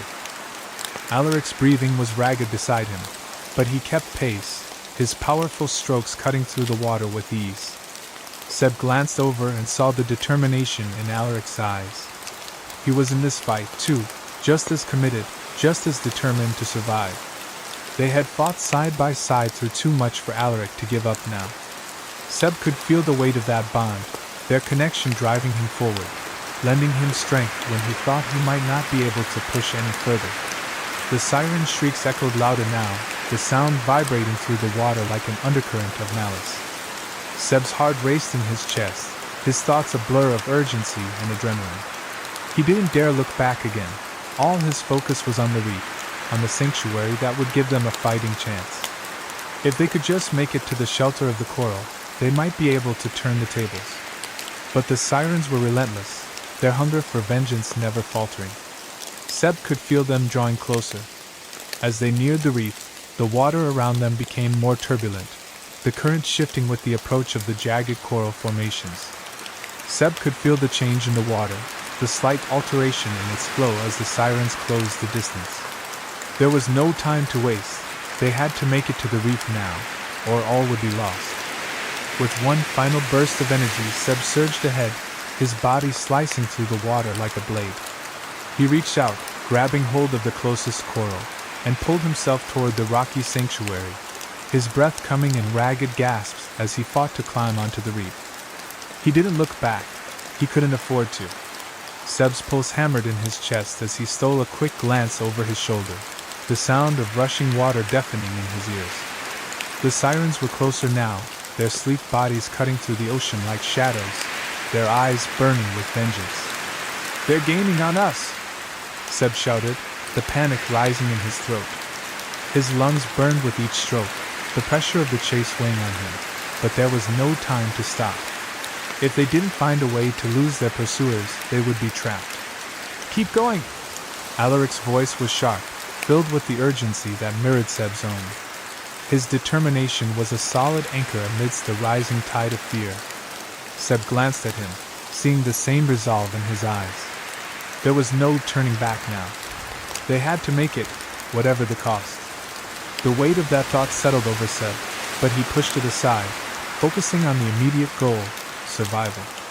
Just as Seb felt the sirens closing in, felt their presence like a shadow over his every movement, his eyes locked onto something ahead. A cluster of coral outcroppings jutted from the ocean floor, their jagged edges rising like natural barricades. It was their only chance. "There!" Seb called, his voice a breathless shout. He veered toward the coral, his muscles screaming in protest, but the instinct for escape drove him forward. Alaric was right behind him, pushing himself through the water with the same fierce determination. Without slowing, Seb motioned for Alaric to follow, his heart racing as they neared the reef. The coral formations loomed ahead like a maze, narrow gaps and winding tunnels between the rocks. The sirens were too fast, too relentless to be shaken easily, but if they could just make it to the safety of the coral, they might stand a chance. Seb dove headfirst into the thickest part of the reef, twisting and turning through the narrow passages with practiced ease, the rough coral scraping against his skin as he navigated the labyrinth. Alaric was close behind, his trident held firmly in hand, ready for anything. Seb could hear the sound of Alaric's breathing, the rhythmic cadence of his strokes matching Seb's pace. The sirens, however, were still hot on their tail, their shrieks echoing in the water, filling the space with a menacing urgency. The sound vibrated through Seb's bones, but he didn't look back. He couldn't afford to waste time. The maze of coral was their only hope. As they weaved through the passages, the space grew tighter, forcing them to slow their pace and be more deliberate in their movements. Seb's body ached, his muscles fatigued from the exertion, but the thought of the sirens closing in kept him moving forward. The water around them was becoming more turbulent, the current shifting in strange patterns as the sirens struggled to follow. Seb could hear them thrashing in the water, their claws scraping against the rocks as they tried to squeeze through the narrow gaps. But the reef was not kind to their sleek bodies. The coral was a maze of sharp turns and tight spaces, but Seb knew these waters well. He had spent years navigating this reef, learning its twists and turns, using it to his advantage when he needed to escape. He led the way through the increasingly tangled maze, his instincts guiding him. Alaric followed closely, trusting Seb completely, but Seb couldn't shake the feeling that time was running out. They had to make it farther, deeper into the reef, before the sirens found another way to catch them. The sirens were relentless, their shrieks growing more frustrated as they were forced to abandon the faster, open water chase for the slow, deliberate passage through the reef. Seb could hear their splashing, the sound of claws scraping against coral and rock, but it was no longer as close as it had been. They were losing ground. But Seb knew they couldn't afford to let up, not yet. He pushed through another narrow passage, feeling the scrape of the coral against his side, but not slowing down. Finally, they reached a small, sheltered pocket of the reef. The water here was calm, shielded from the turbulence outside, the coral creating a natural barrier between them and their pursuers. Seb hesitated for a moment, panting with exertion, and then motioned for Alaric to follow him into the sheltered space. They slipped inside, out of view of the main passage, and Seb sank to his knees, gasping for air, the adrenaline of the chase still coursing through his veins. Alaric collapsed beside him, breathing just as heavily, but their eyes met with a shared understanding. They had made it, at least for now. The gamble paid off. As Seb and Alaric maneuvered through the dense coral, they could hear the sirens' shrieks growing fainter, the frantic splashing becoming more distant. The reef had slowed their pursuers just enough, the jagged edges and tight passages creating an obstacle the sirens couldn't navigate as quickly. Seb's heart still raced in his chest, but the immediate threat had been momentarily thwarted. He stole a quick glance at Alaric, who was right beside him, their movements synchronized as they pushed forward through the narrow gaps. Every inch felt like a victory, but Seb knew they weren't out of danger yet. The water around them had become less turbulent, the current settling as they neared the surface. The weight of their exhaustion settled over Seb, but there was no time to rest. They had to get to the open sea, away from the reef, away from the chaos of the sirens' pursuit. Seb could feel the burn in his muscles, the ache of fatigue creeping through his limbs, but he kept swimming, pushing himself forward with everything he had left. He didn't dare glance back, focusing only on the surface that was rapidly approaching. It felt like an eternity before the water lightened, the dark shadows of the underwater world giving way to the shimmering light of the surface. Seb broke through the waves first, the cool night air rushing into his lungs as he gasped for breath. The sting of salt water in his mouth was a reminder of how close they had come to disaster, but the relief of breathing again, of being free from the confines of the reef, was almost overwhelming. He dragged in another deep breath, trying to steady his racing heartbeat as he treaded water, his body heavy and drained from the chase. Alaric surfaced beside him, breaking through the water with a smooth, practiced motion, his eyes scanning the horizon before he turned toward Seb. His face was drawn, the exhaustion of the battle and the escape etched into his features, but there was also relief in his gaze. For a moment, the two of them just floated there, the weight of the last few minutes sinking in. The ocean stretched out before them, vast and endless, but the immediate danger had passed. They had escaped for now. That, Seb panted, his voice still ragged from the exertion, was way too close. His words were rough, the exhaustion in them palpable, but there was a small, tired smile tugging at the corner of his lips. The adrenaline was starting to fade, leaving behind a wave of weariness that felt all-encompassing. He glanced at Alaric, who was still floating beside him, his face tense but steady. Seb felt a strange mix of emotions welling up inside him: relief, gratitude, and something deeper that he couldn't quite put into words. Alaric let out a heavy breath, the tension in his shoulders slowly easing as he relaxed into the rhythm of the waves. He didn't immediately respond to Seb's words, his focus fixed on the horizon, as if he were making sure that the sirens weren't still lurking just beneath the surface, ready to pounce. But when he finally spoke, his voice was quiet, his tone laced with an exhaustion that mirrored Seb's own. "Yeah, I don't plan on going through that again anytime soon." Seb nodded, his eyes scanning the water, as if he expected the sirens to appear at any moment. The sea had always been his domain, but tonight, it had felt like an alien, dangerous place, like a trap set to catch them both. Yet, despite the terror of the chase, despite the danger, Seb felt a flicker of something more. They had made it out together. Alaric had fought at his side, just as fiercely as Seb had fought for him.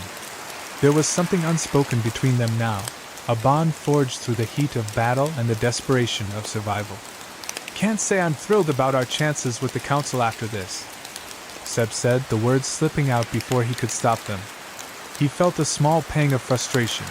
Everything had been for nothing if the council found them again. But he wasn't going to let that ruin the moment. Not when they were still alive, still fighting. "But for now, we've got a bit of breathing room." Alaric gave him a half smile, though it didn't quite reach his eyes. His expression was distant, the weight of their situation pressing on him more heavily than Seb had realized. But when he spoke, his voice was firm, steady despite the exhaustion. "We'll figure it out.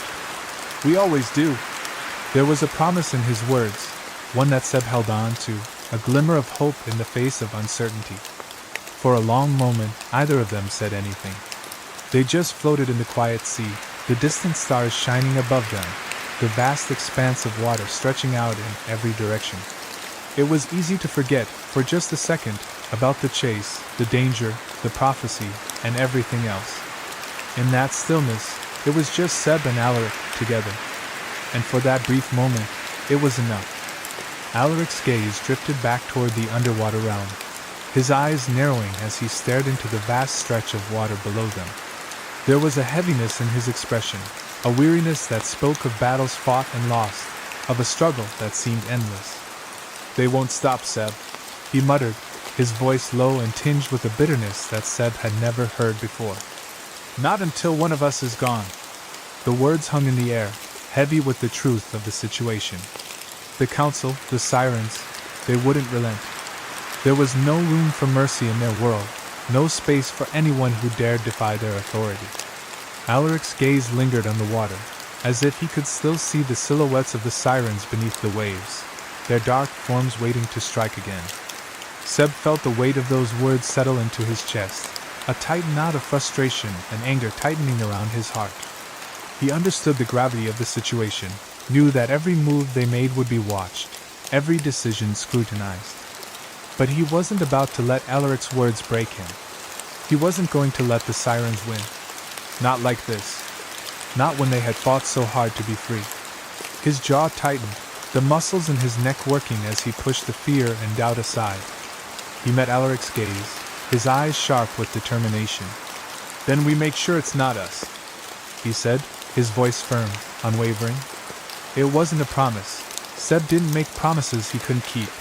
But it was a vow to fight, to do whatever it took to protect both of them.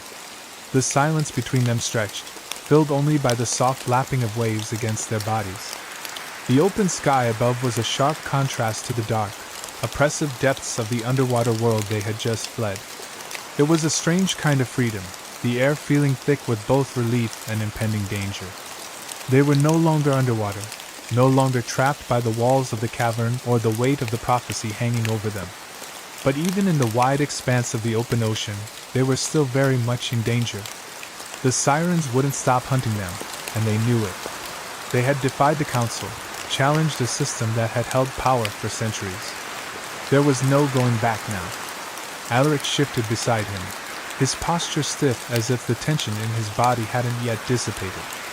He didn't speak, but Seb could see the storm of thoughts raging in his eyes. Alaric was calculating, always thinking 2 or 3 steps ahead, trying to figure out their next move. But in that moment, Seb knew there was no immediate solution. No grand plan they could fall back on. They were on their own.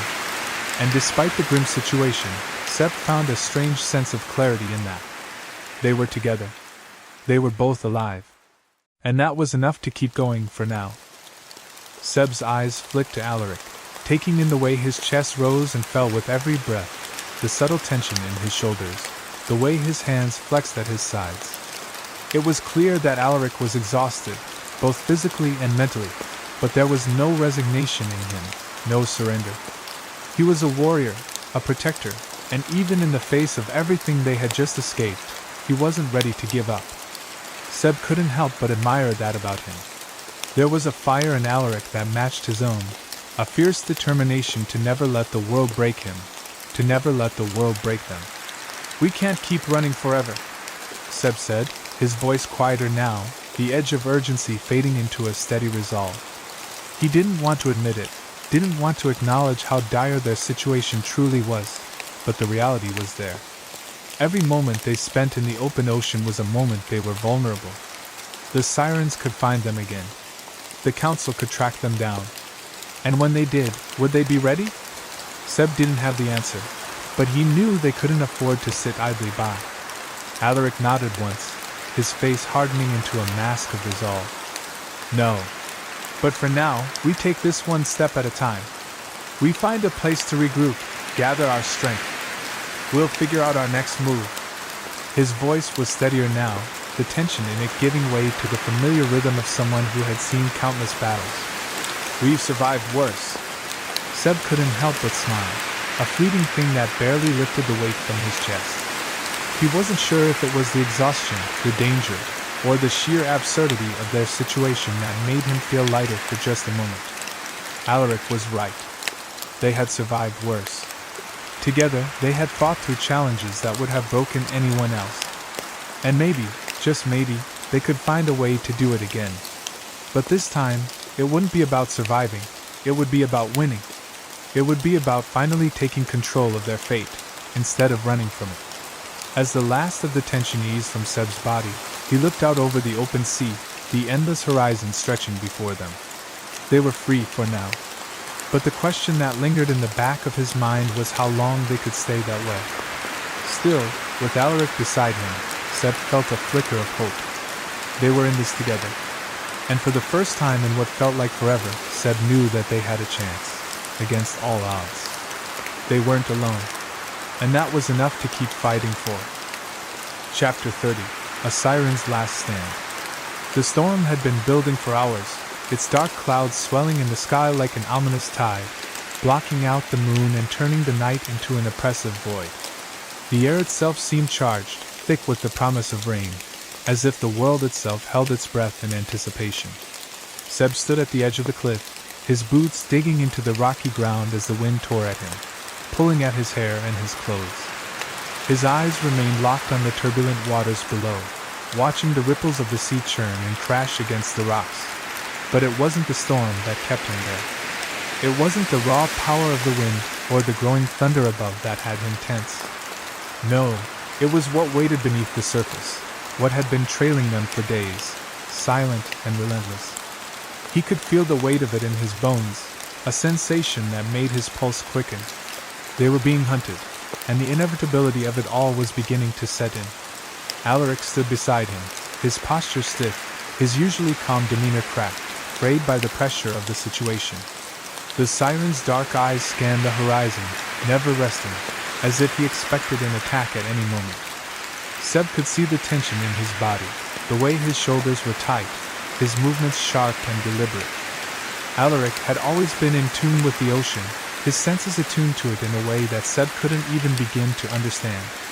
While Seb might feel the rush of the wind or the sting of the salt water on his skin, Alaric felt the currents beneath, the shifting tides, the subtle changes in the water that spoke to him in a language that was foreign to Seb. And right now, that language was telling him something was coming. Seb wasn't sure how Alaric knew, but the tension in the air was so thick it was suffocating. They were not alone. and the knowledge that something was stalking them in the deep made Seb's stomach churn. The wind picked up again, howling through the cliffs, as if echoing Seb's unease.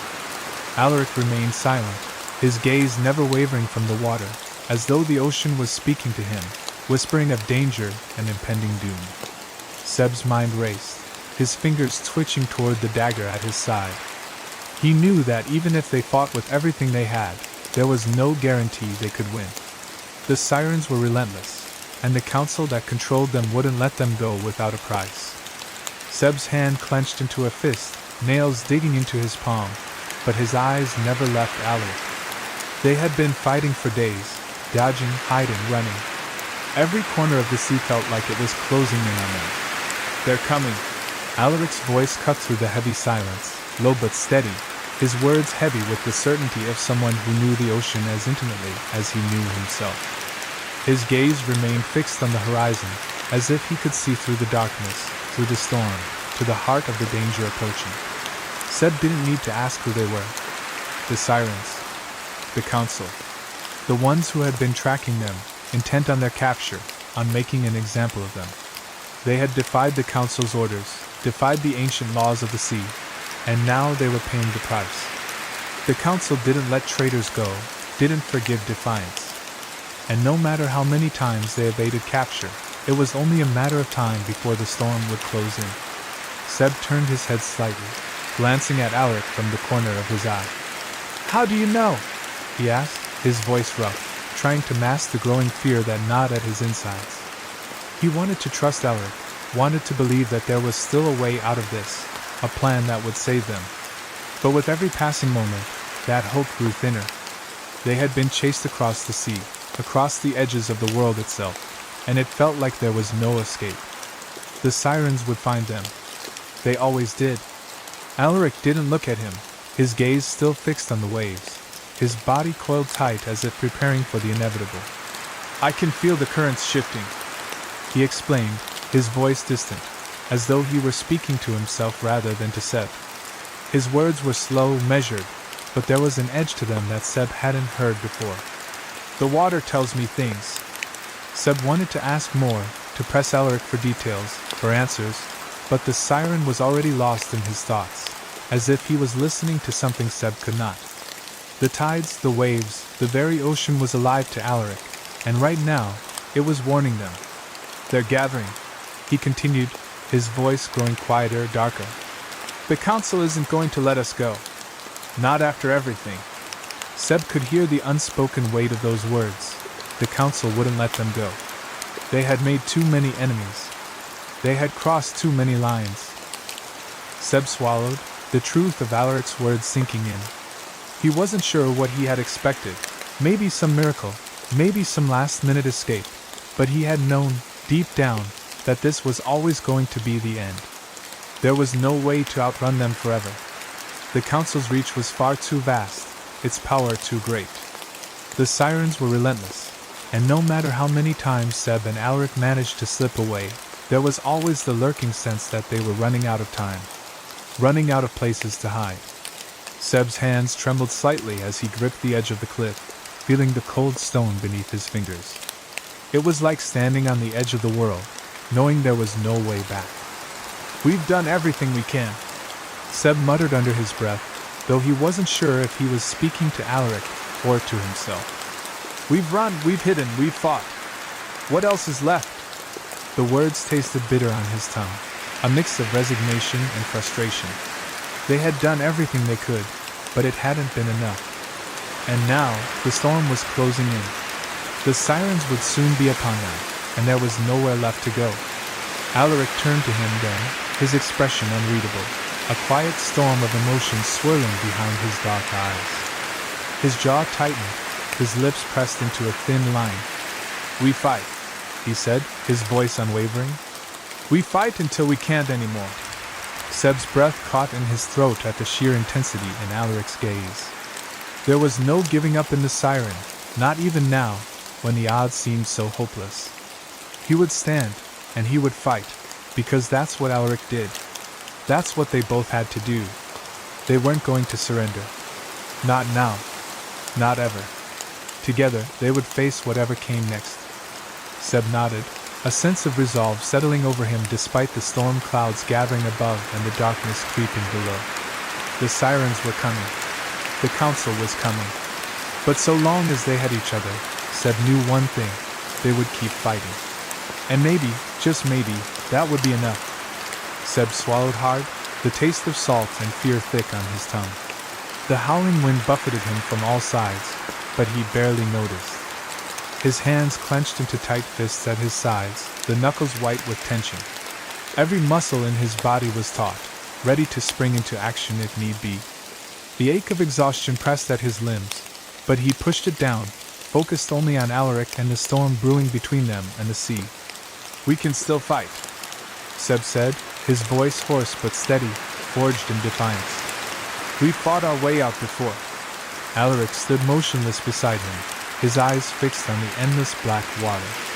The flicker of lightning illuminated the sharp angles of his face, casting long shadows that made him seem almost otherworldly.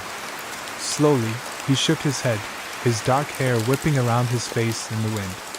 "This time is different," he murmured, the words quiet but laden with finality. His voice had the weight of experience and deep, personal loss. "They won't stop until one of us is dead. They won't allow us to live, Seb. Not after what we've done."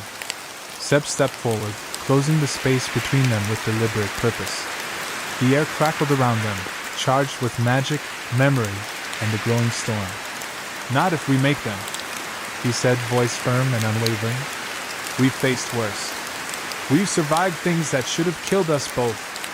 His eyes locked onto Alaric's, fierce and full of fire. "I won't go down without a fight, Alaric. Not now. Not ever."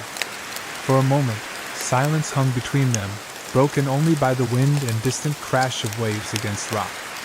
Alaric turned at last, and his features softened just enough to let something more vulnerable through. The hardened warrior faded, if only briefly, leaving the man behind.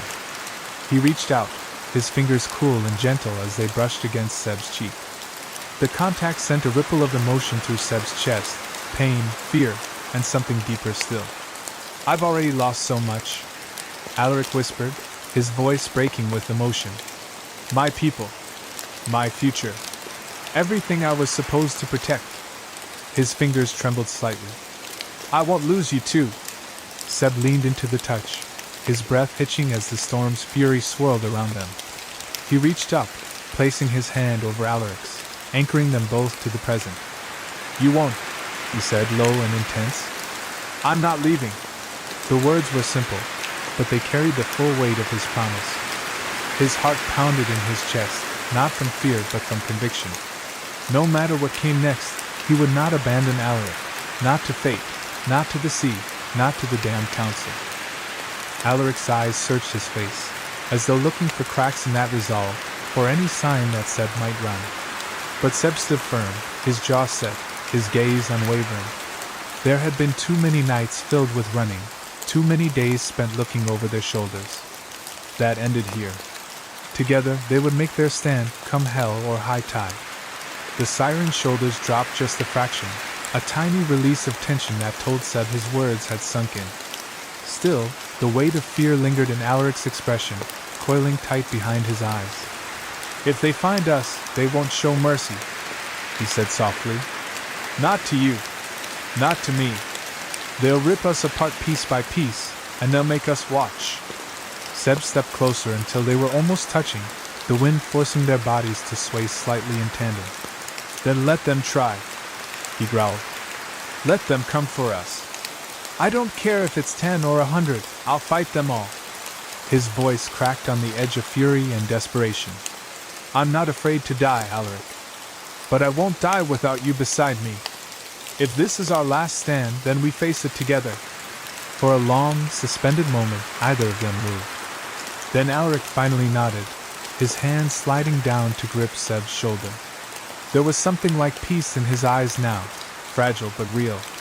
"Together," he said. And in that one word, they both found strength. The storm still raged above them, the sea still whispered threats below, but as long as they stood side by side, Seb knew they had a chance. Maybe not at victory, but at choosing their end on their own terms. But even as the words left Seb's mouth, something shifted beneath the water, something vast and ominous. A dark shape moved just below the surface, too large to be a simple wave or a drifting shadow. Seb's breath caught in his throat. The ripple grew rapidly, spreading outward like a warning. "They're here," he whispered, eyes wide with dread as his heart pounded in his chest. There was no time for hesitation, no moment for another exchange. Alaric didn't wait. His instincts kicked in instantly as he seized Seb's arm in a tight, urgent grip. "Move!" he barked, yanking him away from the cliff's edge and toward the jagged rocks that jutted out from the shoreline. Seb stumbled for a half step before regaining his footing, letting Alaric pull him along. Beneath them, the ground trembled with the hum of the ocean's fury, the siren's call resonating through the stone and air alike. Then it broke. The water exploded upward in a violent burst, as if the sea itself were vomiting forth its anger. The first wave of sirens rose from the depths like a living tide of darkness. Their forms twisted with power, obsidian scales glinting like shards of polished stone in the stormlight. Eyes blazed like pale fire, fixed with singular hatred on their prey. Each one was a predator in motion, their elegant bodies moving with terrible beauty and bone-deep lethality. Seb's breath hitched as he turned, catching the full sight of them cresting the water like living nightmares. He reached instinctively for his dagger, but his fingers fumbled on the hilt. Alaric's grip on his arm grounded him, kept him from faltering. Around them, the air grew sharp with salt and tension, and the cries of the sirens filled the sky, unearthly, furious, and cold. It was the sound of vengeance made flesh. Alaric's expression darkened, but there was no fear in his eyes, only the quiet, burning intensity of someone who had faced this hell before.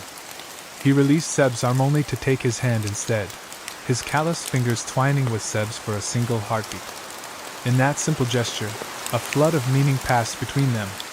No grand speeches, no last-minute doubts. Just trust. Just resolve.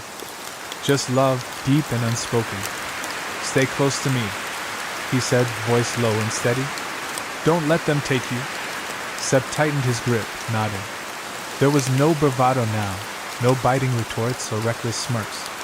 Only a shared understanding. They had survived together this long, and they would keep doing it, for as long as it took. The tide could rise. The council could rage. But they would face it together, hands locked in defiance. The sirens didn't wait for an invitation. With a chilling hiss, the first of them launched forward, water cascading from its sleek body as it closed the distance in seconds. Alaric was already moving, his trident spinning into his hands in a blur of motion.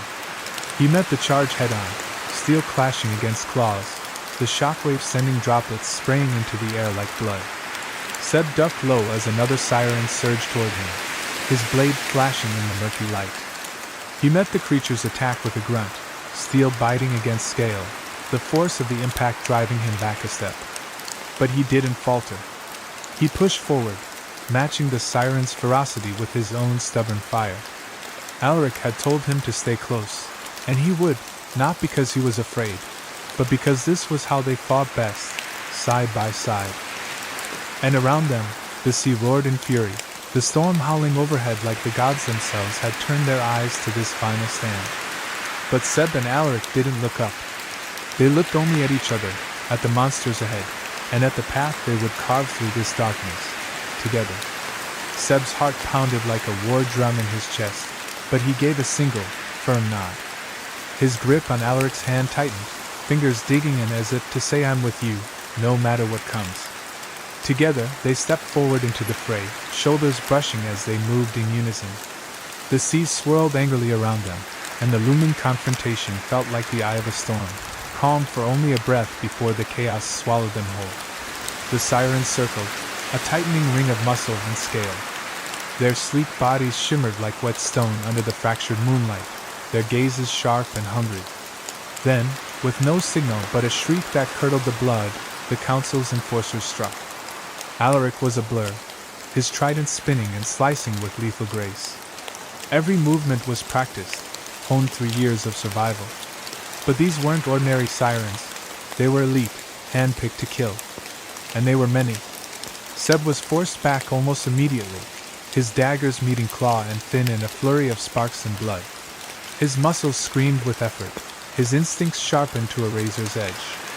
He fought like a cornered animal, vicious and desperate, every slash and stab fueled by the knowledge that if he faltered, Alaric would fall too. Still, the numbers were crushing. Every attacker he knocked back was replaced by two more. "Alaric!" he cried out, barely avoiding a blow that would have gutted him. His voice was ragged, nearly lost beneath the crashing waves and howls of fury. He spun, his blade catching the side of a siren's face, but he could feel the tide turning against them. They were being herded, overwhelmed by precision and sheer force. Alaric looked to him then, just for a heartbeat, and their eyes met. That single glance said everything: "We won't last." Not like this. Seb saw it in his face, in the flicker of resignation beneath the warrior's fire. The sirens were too many, too well trained. Even Alaric's ferocity, born of fury and grief, couldn't match the methodical ruthlessness of the council's chosen. A siren lunged toward Seb's side, and Alaric reacted instinctively, hurling his trident with brutal accuracy. It struck home, impaling the creature midair, but the weapon was wrenched from Alaric's hand, leaving him unarmed. Seb scrambled to cover him, slashing wildly, buying precious seconds. His lungs burned, his arms ached, and still they came. "We have to fall back," Seb shouted, staggering from a blow that grazed his ribs. Blood smeared his shirt, but he kept moving, kept fighting. Retreat wasn't cowardice, it was survival. And right now, it was the only chance they had of seeing another dawn. Alaric retrieved a fallen blade from the rocks, spinning it in his hand before knotting tightly. "Toward the outcrop," he said, eyes flashing with resolve. "There's a rift in the reef. We can lose them there." It wasn't a promise, but a sliver of hope in a night filled with teeth and blood. Without another word, they turned as one, carving a path through the chaos. The siren shrieked behind them, enraged by their refusal to fall.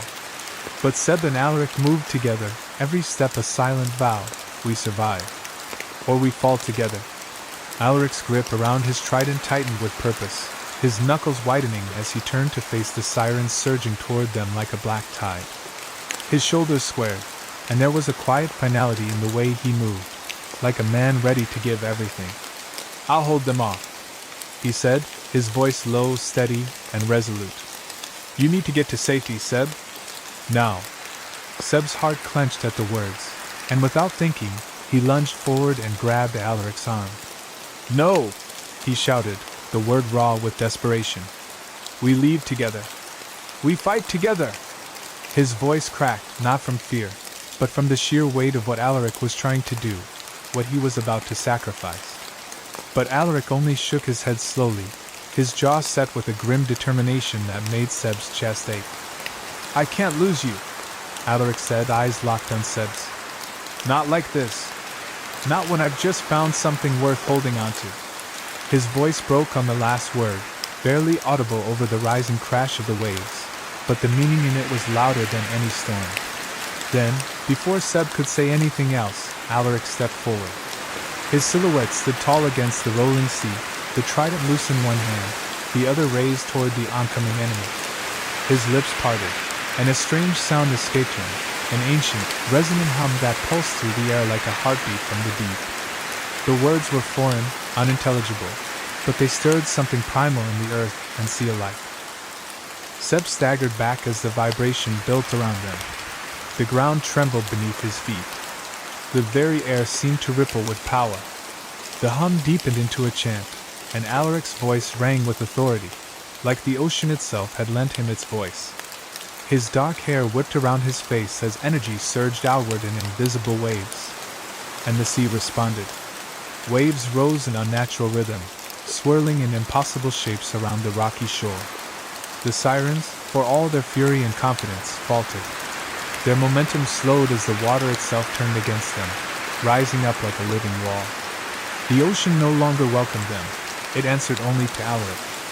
Seb stood frozen, eyes wide with awe and terror as the realization dawned. This wasn't just a defense. This was a command. Alaric wasn't fighting them. He was invoking something older, deeper, a force born of salt and storm. The magic of his bloodline awakened in full. And the sirens, no matter their strength, were no match for the wrath of the sea. Some of the attackers tried to press forward, shrieking defiantly, but the waves crashed down with deafening force, scattering them like leaves in the wind. The sea turned violent, a living tempest between Alaric and their enemies, and in that moment, he wasn't just a siren. He was the ocean made flesh. Seb's throat tightened as he stared at the man he loved, wielding the ocean's fury like a god. Fear and awe clashed in his chest, but one truth remained crystal clear through the storm. Alaric had done this to protect him, and Seb would not let that sacrifice be in vain. A thunderous pulse of energy burst from Alaric like a shockwave, rippling through the air and sea with the fury of a tempest unleashed. It exploded outward in a blinding arc, knocking the nearest sirens clean off their course and hurling them backward into the churning water. The cliff shook beneath Seb's feet as the sheer force of the blast tore through the atmosphere, and the sky responded in kind, lightning forking above, thunder crashing like a war drum. The air buzzed, charged with raw power that prickled against Seb's skin. He stumbled backward, eyes wide, breath caught in his throat. Alaric stood at the center of it all, the eye of the storm, his body rigid and glowing faintly with ethereal light. His eyes gleamed like molten silver, and his face was carved with unwavering focus. But even through the sheer awe of the moment, Seb saw the way Alaric trembled beneath the weight of the magic he held. "You're pushing yourself too hard," Seb called out, the words torn from him by the wind, his voice sharp with panic. He took a step toward Alaric, reaching out instinctively, as if he could somehow pull him back from the brink. "I have to," Alaric rasped, barely audible through the gale. His voice was a ghost of its usual strength, and his hands, once raised in defiance, were now shaking violently as he lowered them to his sides. Yet even without his hands, the energy continued to pulse from him, wild and unrelenting. The sea obeyed, but Seb could feel it. This was not control. This was desperation. The waves surged higher, crashing around the rocks and rising like sentient creatures. The sirens, though battered by the blast, were not defeated. They regrouped with eerie coordination, their black eyes gleaming with renewed hatred. They circled just beyond the storm's heart, waiting for their moment, their patience that of predators sensing the blood of a weakened foe. Seb watched in horror as Alaric's legs gave out beneath him. He dropped to his knees, bracing himself against the earth, but even that didn't steady him. His breath came in shallow, ragged gasps, and his skin had gone pale beneath its usual glow. The magic was devouring him from the inside out, feeding on everything he had left. "Alaric!" Seb rushed to his side, dropping beside him, his hand going to Alaric's shoulder. The power that radiated from him was almost painful to touch, but Seb didn't flinch. He knelt in the storm, the rain and wind lashing around them, and locked eyes with the man he loved. "You can't keep this up. You'll die." Alaric blinked slowly, sweat beading on his brow despite the cold. His lips parted as if to speak, but the words faltered. All that came was a whisper, a look of sorrow, of finality. "They'll kill you if I stop. Then we find another way," Seb said fiercely, his grip tightening. "But not like this. I'm not losing you, not to them, and not to this magic." The storm still raged around them, but in that moment, the world narrowed to the two of them, the soldier and the siren, bound not by war or blood, but by something deeper. Seb turned his body toward the approaching sirens, planting himself between them and Alaric. His blades were already in hand, slick with rain and trembling with tension. If Alaric could no longer stand, then Seb would. Alone if he had to. But he refused to let the man who had fought so hard to protect him fall without a fight. Not here. Not now. "Alaric!" Seb shouted, his voice breaking through the roar of the storm as he dropped to his knees beside the fallen siren prince. Rain lashed down in sheets, soaking them both, but Seb didn't feel the cold. All he could see was Alaric, trembling, pale, and drained of the radiant power that had surged through him only moments ago. Alaric's hand lifted weakly, trembling as he reached for Seb.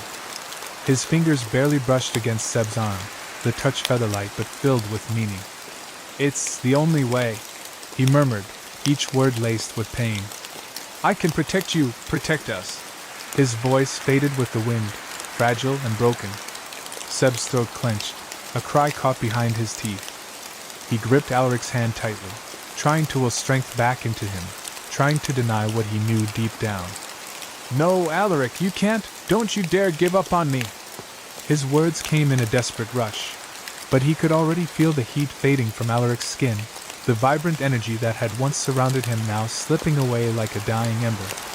The glow in Alaric's eyes dimmed, flickering like the last light of a lantern before it goes out. His body sagged forward, barely held upright by Seb's arms. The storm still raged around them, thunder cracking overhead, but to Seb, the world had gone eerily still. Alaric wasn't dead, not yet, but he was close. Too close. A chorus of shrieks pierced the wind, and Seb's head snapped up. The sirens were advancing again, drawn like sharks to the scent of weakness. Their eyes glowed with malevolent fire, their movements sleek and purposeful as they began to circle. They had waited for this, waited for Alaric to fall, and now they would strike. Seb's jaw clenched as he carefully lowered Alaric to the ground, shielding him with his own body. His mind raced, heart pounding like a war drum in his chest. Alaric had given everything to protect him, to protect the fragile dream of a future they barely had time to imagine. Seb would not let that sacrifice be in vain. Not now. Not ever. He rose slowly, blades gleaming in the rain, his back to Alaric. His muscles trembled, not from fear, but from sheer fury. His gaze locked onto the sirens with a fire that matched their own. "You'll have to go through me," he growled, his voice low and deadly. Lightning cracked above him, illuminating his defiant stance. The sirens hissed, their movements sharper now, sensing the shift. They had underestimated Seb before, seen only the mortal tethered to a prince. But now, he stood alone, every inch a warrior. The storm howled around him, wind and sea crying out as if echoing his fury. And as the first of the sirens lunged, Seb met them head-on, blades flashing, heart burning. He didn't know how the fight would end, but he knew one thing with unshakable certainty. He would not let Alaric fall alone. With a fierce cry that ripped from the very core of his soul, Seb seized his dagger, his fingers wrapping around the hilt with white-knuckled determination. The weight of what he was about to do pressed down on him, but beneath that weight was fire. Alaric's motionless form behind him was all the reason he needed. He spun toward the oncoming sirens, teeth gritted, eyes wild with fury. They would not have him. They would not take Alaric. Not while he still drew breath. The sirens, sensing their prey weakened, began to encircle them with hungry anticipation.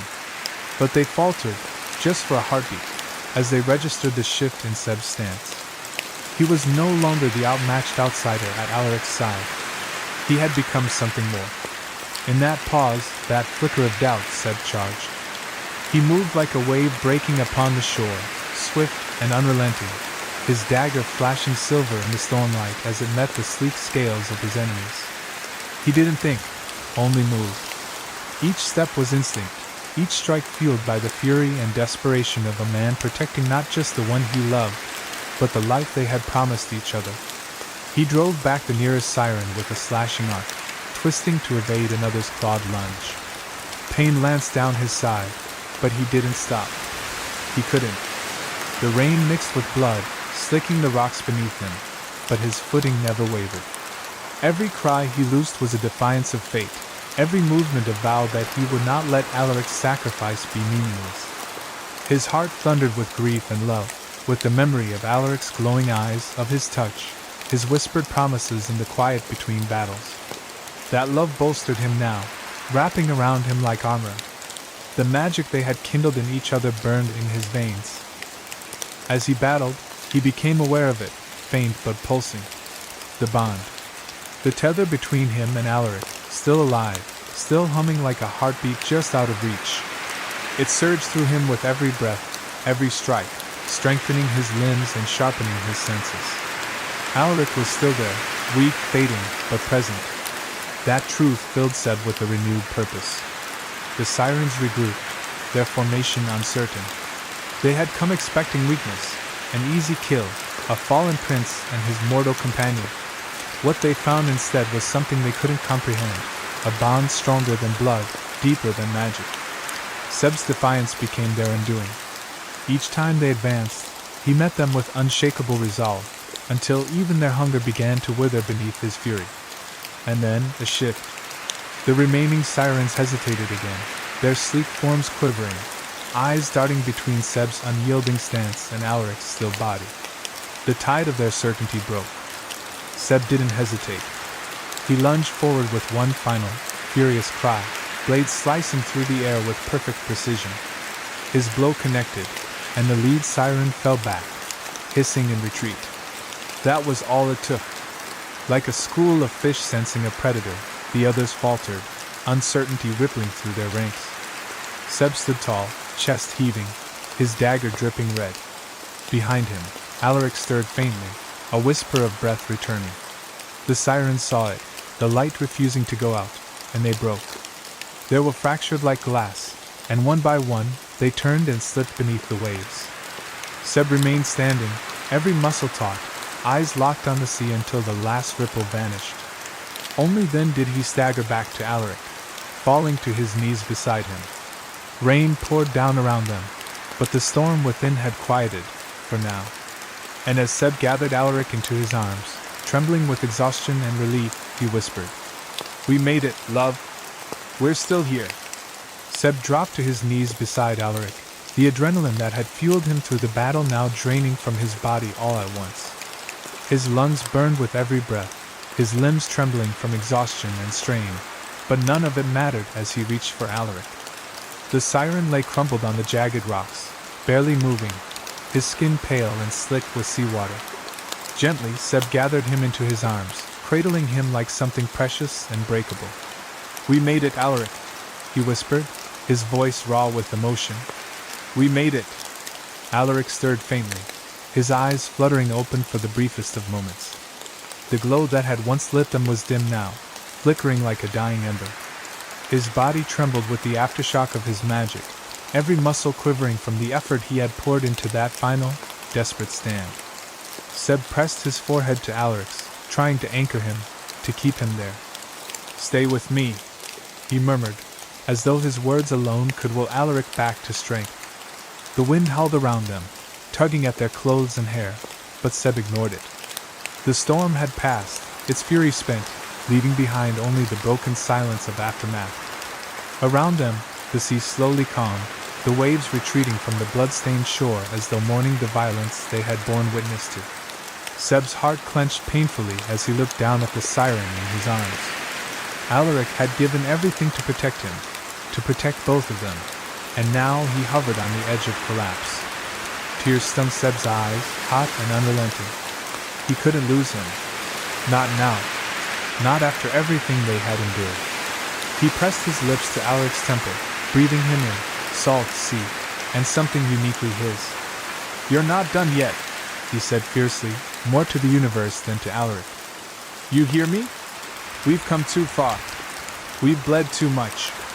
But Alaric didn't answer, and the silence was deafening. Seb could feel the unsteady beat of his heart, slow and strained. Panic began to rise in his throat, but he forced it down. He had to be strong, for both of them. Clutching Alaric closer, he tried to remember everything the siren had ever told him about his kind. Maybe there was a way to help him recover, some ancient rite, some healing spring. Maybe the ocean would answer him now, as it had answered Alaric. He tilted his head up, scanning the horizon with wild eyes. The moon was just beginning to break through the clouds, casting silvery light over the sea. It looked peaceful now, but Seb knew the danger wasn't truly gone. The council would come again. They always did. But for now, the battle was over, and they had survived. That had to mean something. That had to count for something. Gently, he adjusted his hold on Alaric, brushing damp hair away from his face. "Whatever comes next," he whispered, his voice hoarse but unwavering, "we face it together. I won't leave you. I won't let them take you from me." It wasn't a promise. It was a vow carved into the core of his soul. And in that quiet, Alaric moved. It was barely perceptible, a twitch of fingers, a shallow breath, but it was enough. Seb's breath caught, hope flaring like fire in his chest. He pressed a hand over Alaric's heart, feeling the faint rhythm still fighting beneath his palm. "That's it," he whispered. "That's it, love. Come back to me." In the distance, the first light of dawn began to crest the horizon, painting the sea in soft gold and rose. Seb held Alaric against him, unmoving, unwilling to let go. The night had nearly broken them, but they had endured. And whatever trials waited beyond the morning, Seb would face them, because Alaric was still here, still breathing, and that was all he needed.